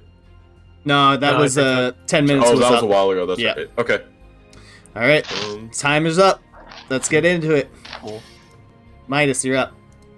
Alright, I'm gonna reach into my pouch and take out a long thing of thread and kind of like whip it towards the skeleton on the bottom, casting Lightning Blower. It has to pass a strength DC of 13. Okay, and With me. can you ping which one you're looking at? Oh, yeah. If I can get the thing to work, that'd be great. It's like double tap with the select or something like that. Oh my god, there we go. Okay, that bottom one. Like that one. Yes. Alright, so strength save, you said? Yes. Alright, yeah, he fails. Amazing. Wow, great damage. we're really hitting hard. You guys are It was killing better than it. the one. Alright, does Lightning Lure do anything else? Well, it would come closer to me, but it's like already in 5 Okay. feet range. So. Okay. Alright, well, you pull it even closer to you. Oh, Great. Just slightly closer. Okay. Good stuff, good The breath stuff. is so awful. it is. Hundreds of years of just rotted Oh god. I'm bone like and... squinting like my nose and eyes at the stance. Alright, is that your turn? Yes, that is the end of my turn. Alright, Eladrian, you are up. Yeah, I'm just gonna step to the side here, and then again cast Vicious Mockery on the same guy over here, and so roll my little D4 psychic damage. 4. Well, it's a wisdom Nice. save, right? Big First? damage. Wisdom Yeah, save, yeah. if he saves a Wisdom 13. If he doesn't, I mean. Ooh. So if he fails a Wisdom save of 13, He does not fail.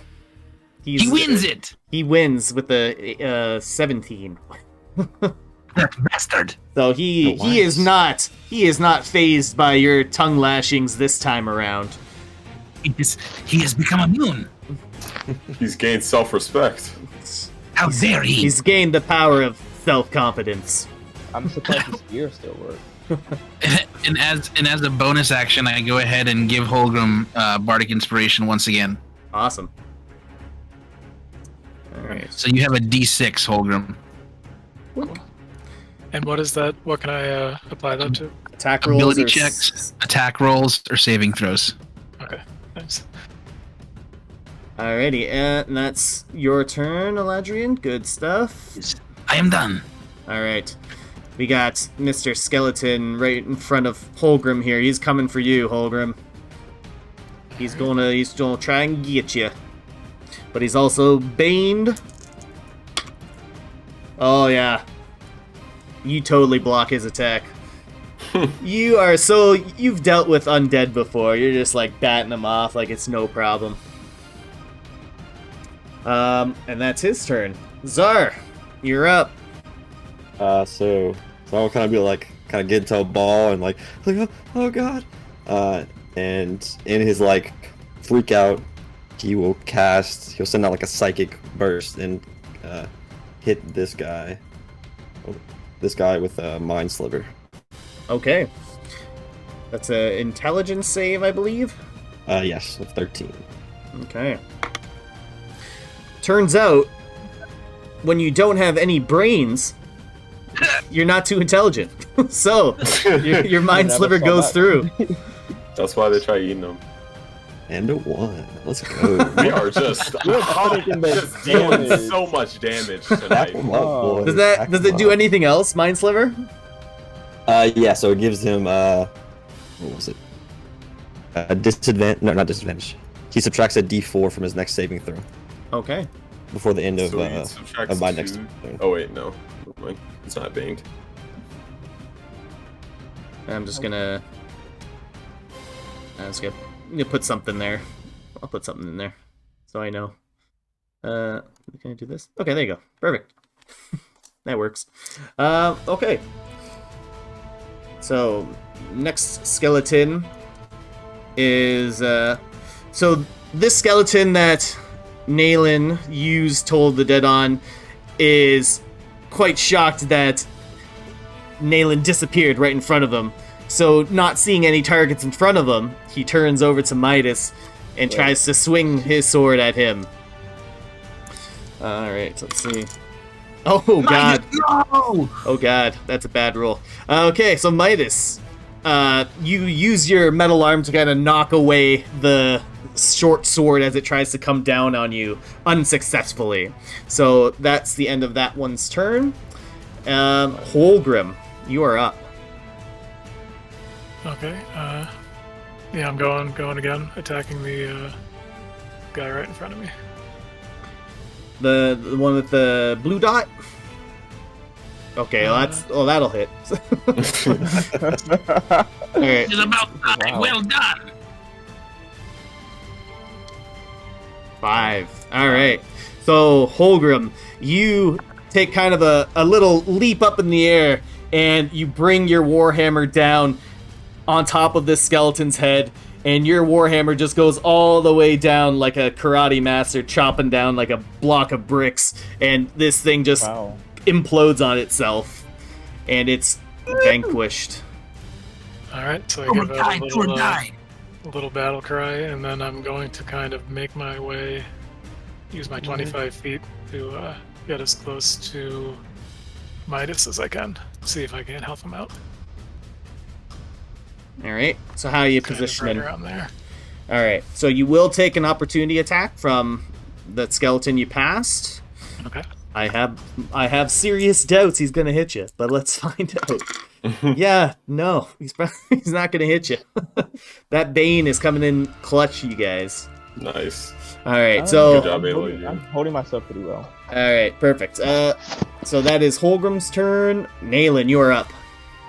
Alright, I shall cast, let's see.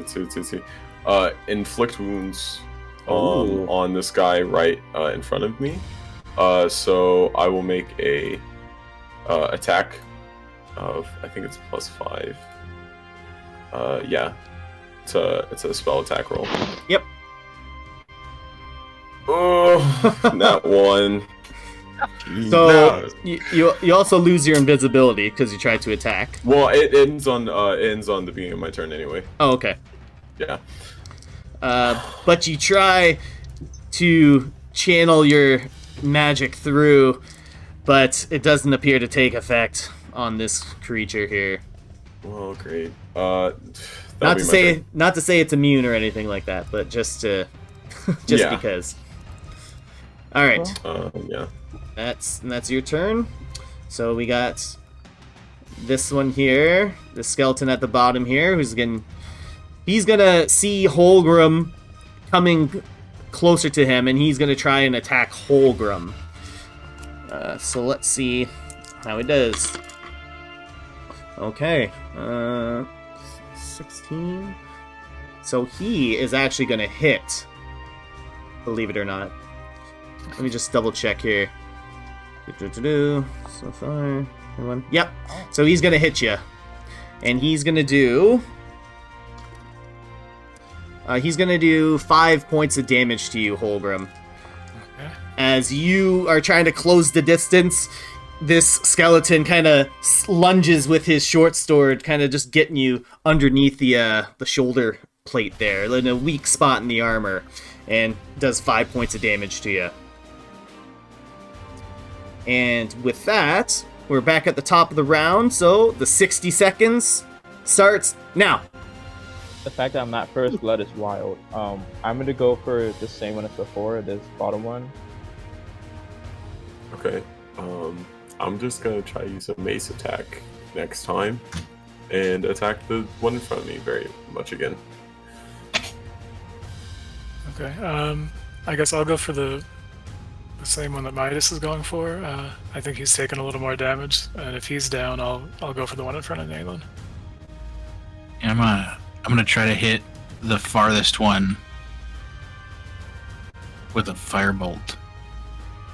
Yeah, I'll team up with a Landry, It's okay. a You Landry. just call me L. Yeah, I'll team up with L, and I'll try to hit the fire one as well with the Array of Frost. Fire and ice, baby. Nice. Maybe there's a song about that. Maybe Maya's supposed to hear that song. All right, Maybe. timer's up. Timer's up. All right. Midas. Dang it, we joked. Quick question During about our combat time. my HP, I guess. So I changed it in my character sheet, but I don't see it on my Yeah, that's what, little token. that's what I was looking at.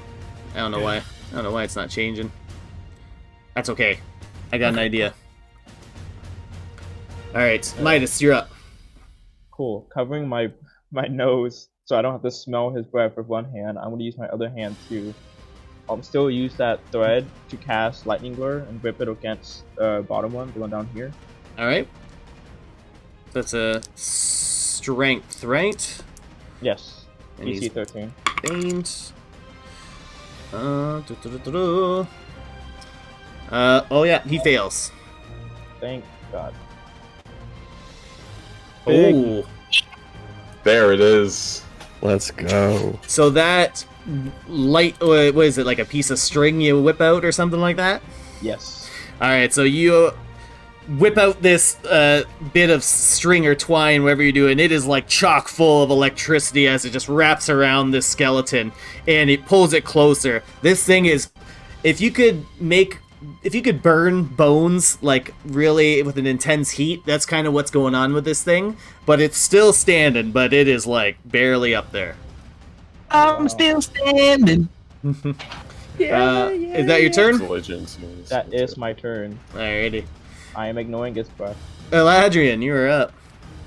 All right. I see this man in the back standing away. Well, not that sure it's a man, just a pile of bones. But I cast firebolt upon him. Alright. Roll that spell So I- attack. Does a 16 hit? 16 does hit, so roll your damage. We're going big, fellas. With a 2. Yes. Big. Alright. Going big. It's like I flicked a cigarette at him. So you cast your bolt and it, well, I guess it shoots out of the top of your bagpipe as it flies towards it and hits it. Somehow playing Elton John through a bagpipe. Alright, and then, is that your turn? Yeah, Alright. that'll do it for me. Alrighty. Next, it is the skeleton that you just hit. So it's going to slowly make its way towards you. But it does make its way towards you. Now, Nayland, you do have the opportunity for a attack of opportunity on it. I think I will take that attack. Good choice. Okay, let me roll.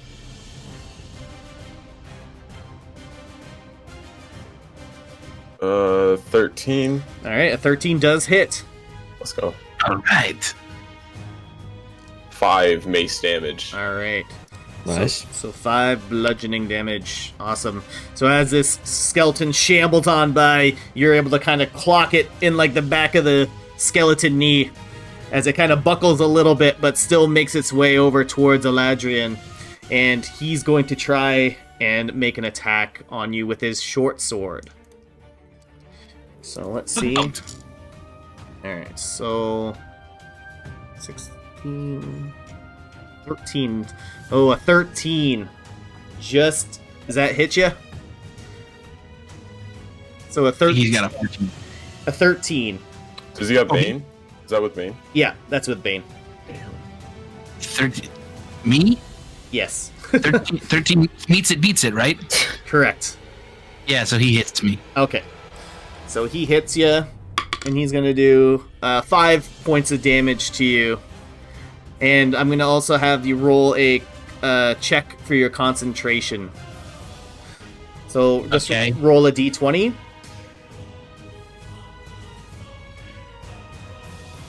$17. All right, Nice. so you remain keeping up your Bane there. Well done. I've taken the worst damage from a corkscrew. You piece of shit skeleton man. Alrighty. See, Holgrim, Eladrian's health changed, so I don't know what happened. I don't know what's going on with yours. Zar, you're up. So Zara's gonna be like, no, don't get any closer to me. Also, don't hit my favorite of the party so far. And I'll shoot him with a Ray Frost. I'll be taking that potion back. 23 hits. Yeah, 23, and I did roll damage. There we go. And 4 points of damage. Nice. All right. So, as you blast this skeleton with your Ray of Frost, you actually freeze it in place into a skeleton popsicle, and it then shatters to the ground. Oh, did you guys see that? I killed it. Splendid work, Zar. Well done, boy. I'm a bit preoccupied right now. we're coming for you next, Midas. Don't worry. And I'm gonna move a little bit. Move there. Awesome. Perfect. All right. So this skeleton is currently surrounded by you guys, and it's just going to try and strike at Holgrim, who appears to be the biggest threat. So he's going to try and take a swing. Oh, he does not hit you, that's for sure. So he tries to swing, but once again, that trusty shield in your hand just absolutely deflects the blow. And now it's your turn, Holgrim. Okay. I'm gonna target the guy on the bottom. All right, that crispy skeleton down there. Take a swing with my warhammer. Okay, and then I get. I want to use my inspiration and my bless. Yeah, Yes. a D4 and a Alright. D6.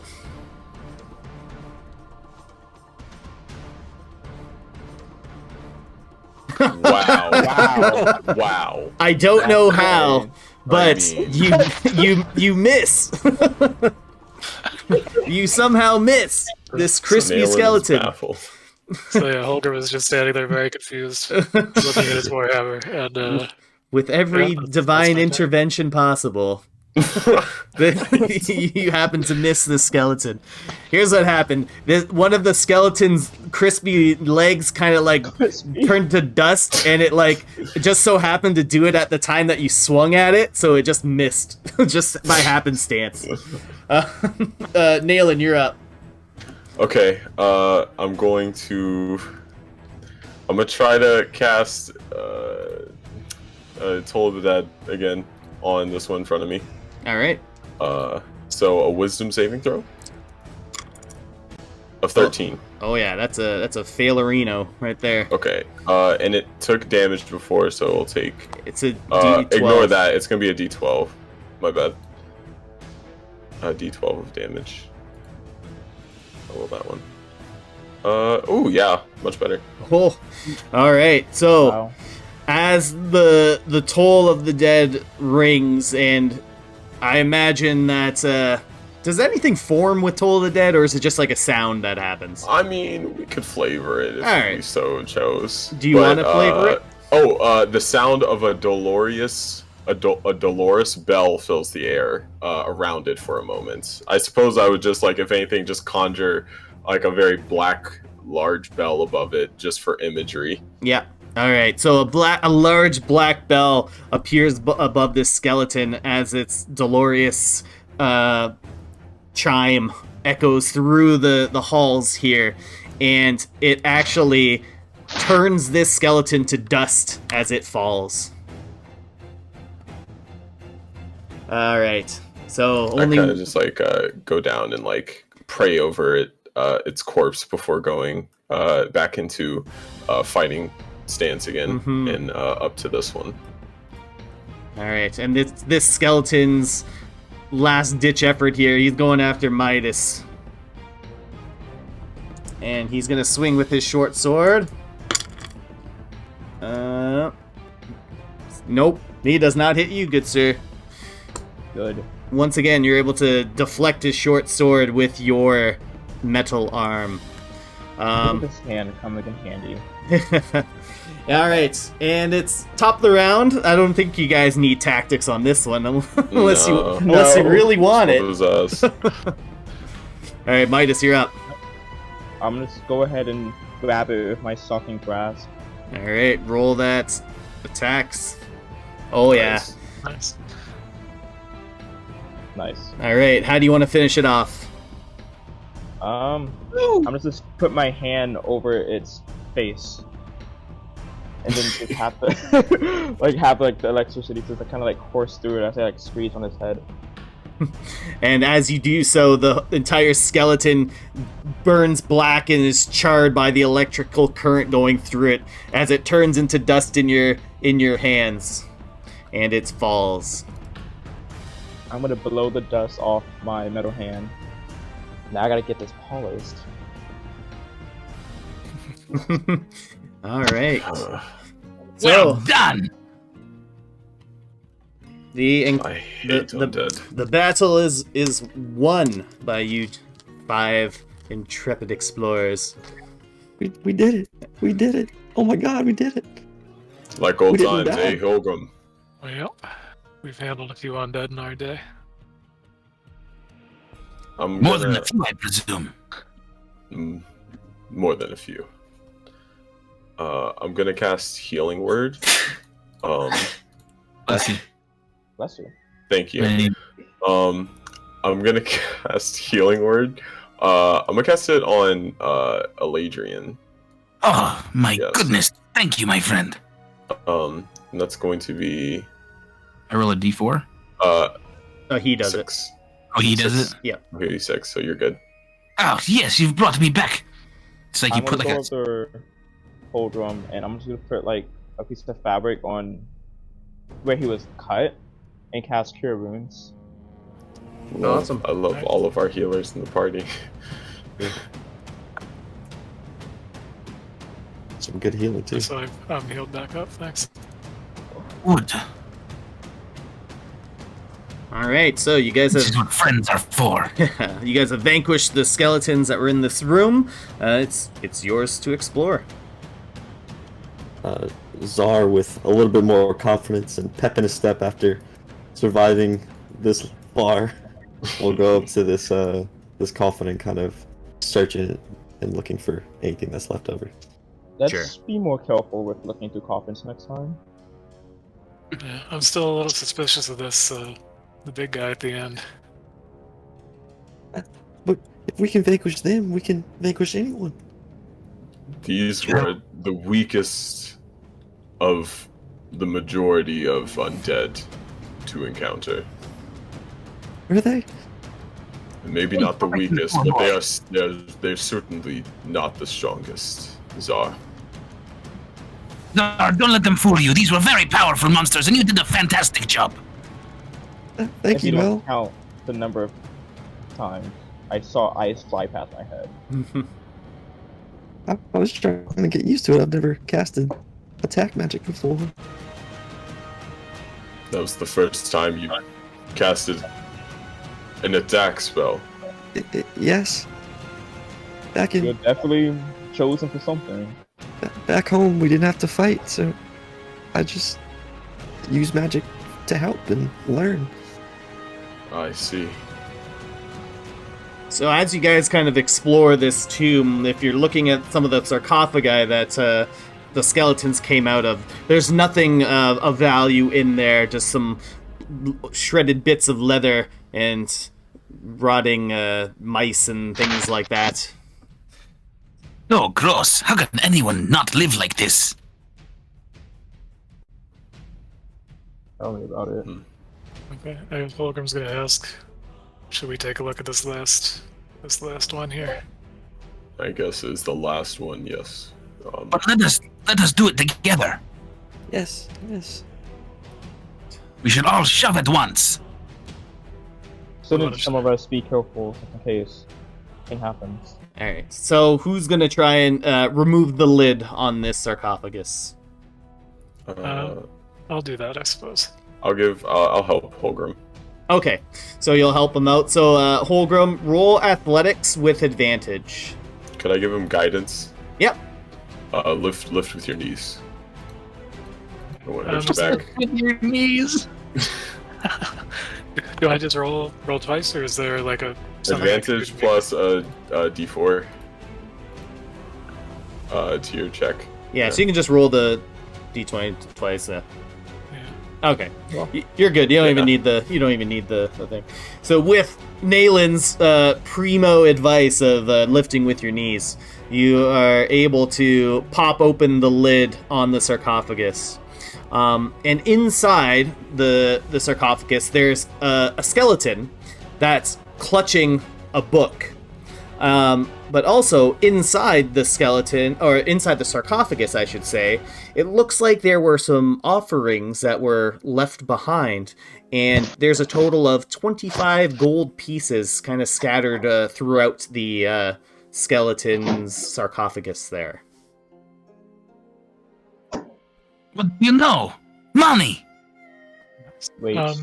Do we want to kind of check this, make sure nothing's trapped inside before we reach in and grab everything? I definitely agree with that plan. So who's gonna take a look? I'll take a look. I'll look with my eyes and my torch. Alright, roll that perception check for me.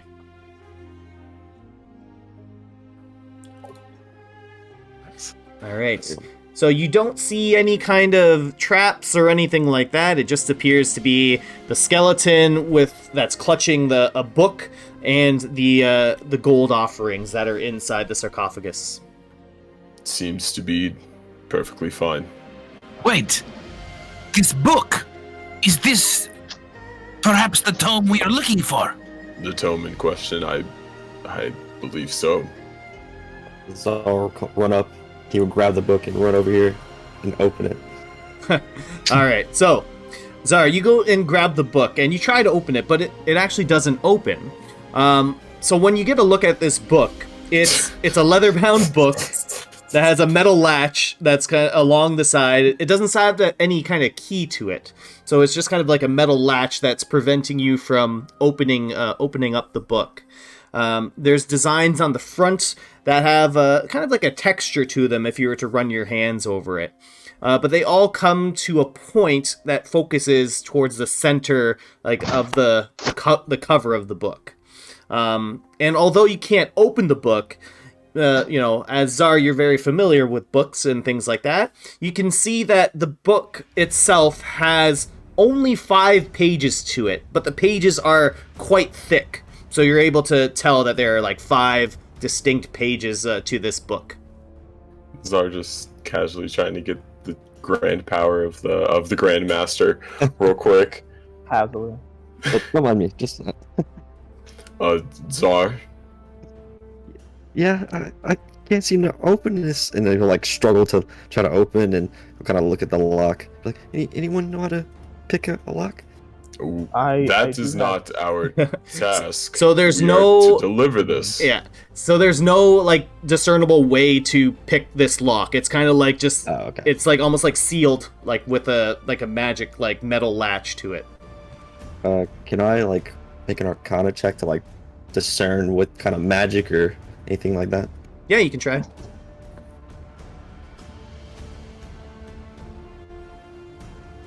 $22. Okay. Big. So And, you can tell that there's a very ancient type of magic, and this is only discernible because of your extensive reading and studying.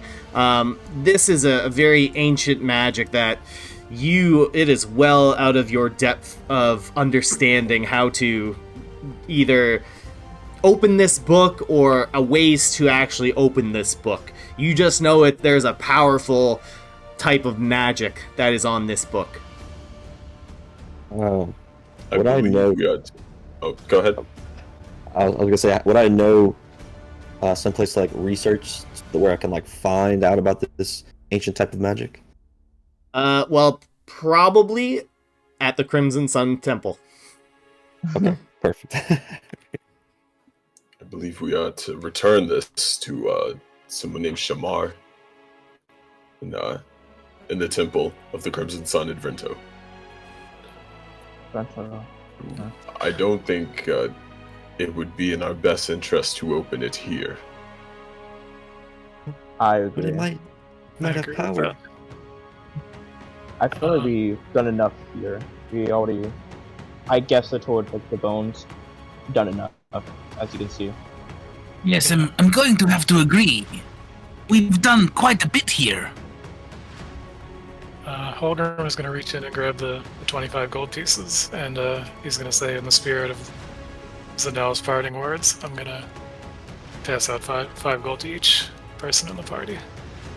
Just to load it all up. Oh, The more you give to others, the more you receive from them. thank you. Oh, Thank you. I say thanks in Dwarvish.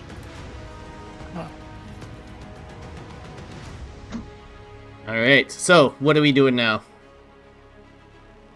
I'm Suppose we- curious of this area here. I blocked that out because there was a chest on there, and there's not supposed to be a chest on there.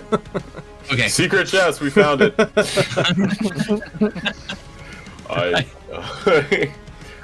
suppose we make our way to Vrento. I wanna just check out this. Is there anything in this open casket that the skeletons didn't come out of? There is a skeleton in there, and that's it. Oh, Let's keep that close. this person was very much in love when they died. And you My can friend. see a little rusted out locket that is like pure rust. That's clutched I'm going in to the leave this with skeleton's you. hand. Yeah. There's still beauty, even in oldness. Even in death, Yes, it is sir. still beautiful. I couldn't say it better myself. Good, because we didn't ask you.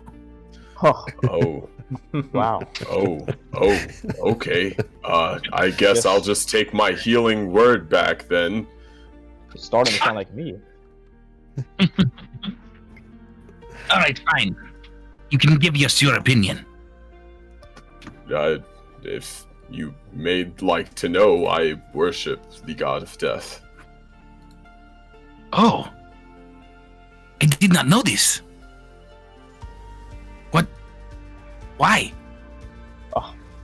Why Don't do I ask worship somebody him? That's my father was he was a priest of him. Kalimvor, if you've heard of him. This is very much interesting. Of Kraknar? Of Kraknar? Do I know that? Isn't Yeah. that where Holgrim's from? I figured since you knew Holgrim in the beginning that you may... No, he's not too very often practiced the religion of Kalimvor. Oh, I see. not a lot of people pray and welcome death, believe it or not. I second that motion. I can't imagine why. Suppose we could talk on it on the way out. I'm starting to get tired of not being able to see 5 feet in front of me. That's a good point. All right, so are we all making our way out of the tomb here? And yeah, so I put my bagpipes away and I pull back out my loot and I go, making our way out of the cave, moving slow down these corridors. All right, beautiful. Love it. All right. So I was gonna do like a little jig from behind with Eladrin. All right, and so who's got the book currently? I did. Zar? I will Zar. Zar? stick it Okay. in my satchel. Zar's our tome holder. All right. So I'm I think Zar wouldn't let it go ever. No. Safest hands. I agree. I'm gonna move us off of this because we don't need it anymore. Oh, we're all just walking. Yeah, I like we don't we're all, need like to see, moving. we don't need to see you We're all guys just walking. kind of inching our way to the door. Like, Holgrim's the shortest one. He's moved so fast. He's like, "Yow." The smell is getting to him. All right, perfect. Okay, so as you guys make your way out of the tomb there, you come outside and it's about dusk currently. So the sun is kind of just setting. The skies very kind of similar to our crimson skies over here. Very the light is fading, the sun is going down. And where you first met Zanel, his fireplace is put out. It is smoldering still a little bit, and you can see the smoke still a little bit billowing out, and it's getting gently pushed around by the breeze of the night, when all of a sudden, you all hear the sounds of giant wing beats in the air coming from the east behind you. The sounds getting closer, closer, louder and louder, until, directly above you, a dragon flies over top of you all. The wind tunnel it produces shaking the very treetops and almost causing you to lose your footing. It circles back around and begins to head quickly to your direction. I'm gonna go to the person who has the highest dexterity score, which happens to be you, Zar. So I want you to roll a perception check for me. Okay. Zar has the highest dexterity. Yeah, I know. When I saw that, I was like, whoa. I'm a small dexterous guy. Oh, 4. All right, 4. All right, hold on. Midas, let me know when you get back, and then we'll continue. The dragon circles back around and heads quickly toward your guys' direction. With a perception check of, well, not really good there. Wow. Of a 4. Unfortunately, Zar, you're not able to act and warn anybody quickly enough. But you do see that there appears to be someone standing on top of the dragon. The dragon flaps its enormous wings as it lands on the treetops in front of the tomb where you're all standing. Now, Zar, you are able to see this figure clearly. In fact, everyone is able to see this figure clearly. You guys see a large, muscular half-elf with tied back brown hair with a shaved face and a strong, defined jawline. He's adorned in black plate armor with ornate gold detailing to it. He's wearing what appears to be a crown, but what immediately draws your attention are his crimson eyes. Something that you all know connects this person to the Overlord. What do you do? Guys, Wow. what do we do? Let me use my eyes of the grave to see if he's undead. That armor. So you use your eyes of the dead, and this is not an undead person. But suddenly, Zar, in your hands, you feel the book begin to vibrate, and it begins to glow. The front cover begins to emit like a bluish light to it. And holding the book in your hand, on the very cover of the tome, you see an image start to appear. In the image, is the exact same as the crown that this person is wearing. What do you do? I kind How of look at the book. I look at him and I just grip it tighter, and I kind of stare him down. Oh, the person that is on top of this dragon looks at each and every one of you with a scowling gaze. And then he lifts up his hand, and at the same time, you begin to see blood dripping down his forehead, kind of right where the crown is sitting, and the blood drips down his face. He looks over to you and he says, "Huh, Crimson Sun." And he lifts his hand, scoffs, and says, "Sleep." And all of you pass out.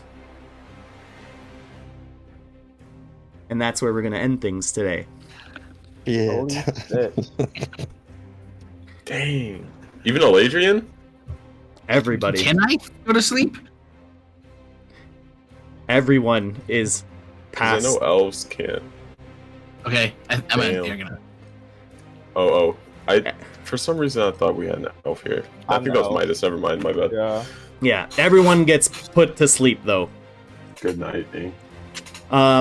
However, the good news is you're all gonna go up to level 2. Let's go. The best news. Honestly. So, option is you guys if you want to do standard HP or you want to roll for HP. I'm gonna take my standard Ooh, personally. Yeah. I'll just same. take- Who's feeling lucky? Oh god, I'm not. If I'm you're gonna have to go standard. if you're gonna roll, you gotta show the roll. Absolutely. Fuck it, I'll do it. What is it? What do I roll? So it's your hit die, which I think it's a D8 for you. I think. Where do I see that? Well, let me see. I'm pretty sure it's a. Hold on. Hold on. Yeah, 1d8. So, the roll will be 1d8 plus your Constitution modifier. That's how much hit points you'll gain. Okay. Oh, nice. I get Channel Divinity. Ugh. So good. So tasty. Ooh, So I my got I 8. get my infusions. I'm pretty sure that's above average. So 1 point above. There you go. Hey, Nice. go ahead. I'm gonna just take my regular. Got up to Yeah. 17. So Eladrian, that's a 6 plus whatever your Constitution modifier is. Constitution modifier is 2, so I get 8. There you go. Nice. All right. And that's all she wrote for this session. Excellent session. It's fun. Excellent. Yes. My book, though.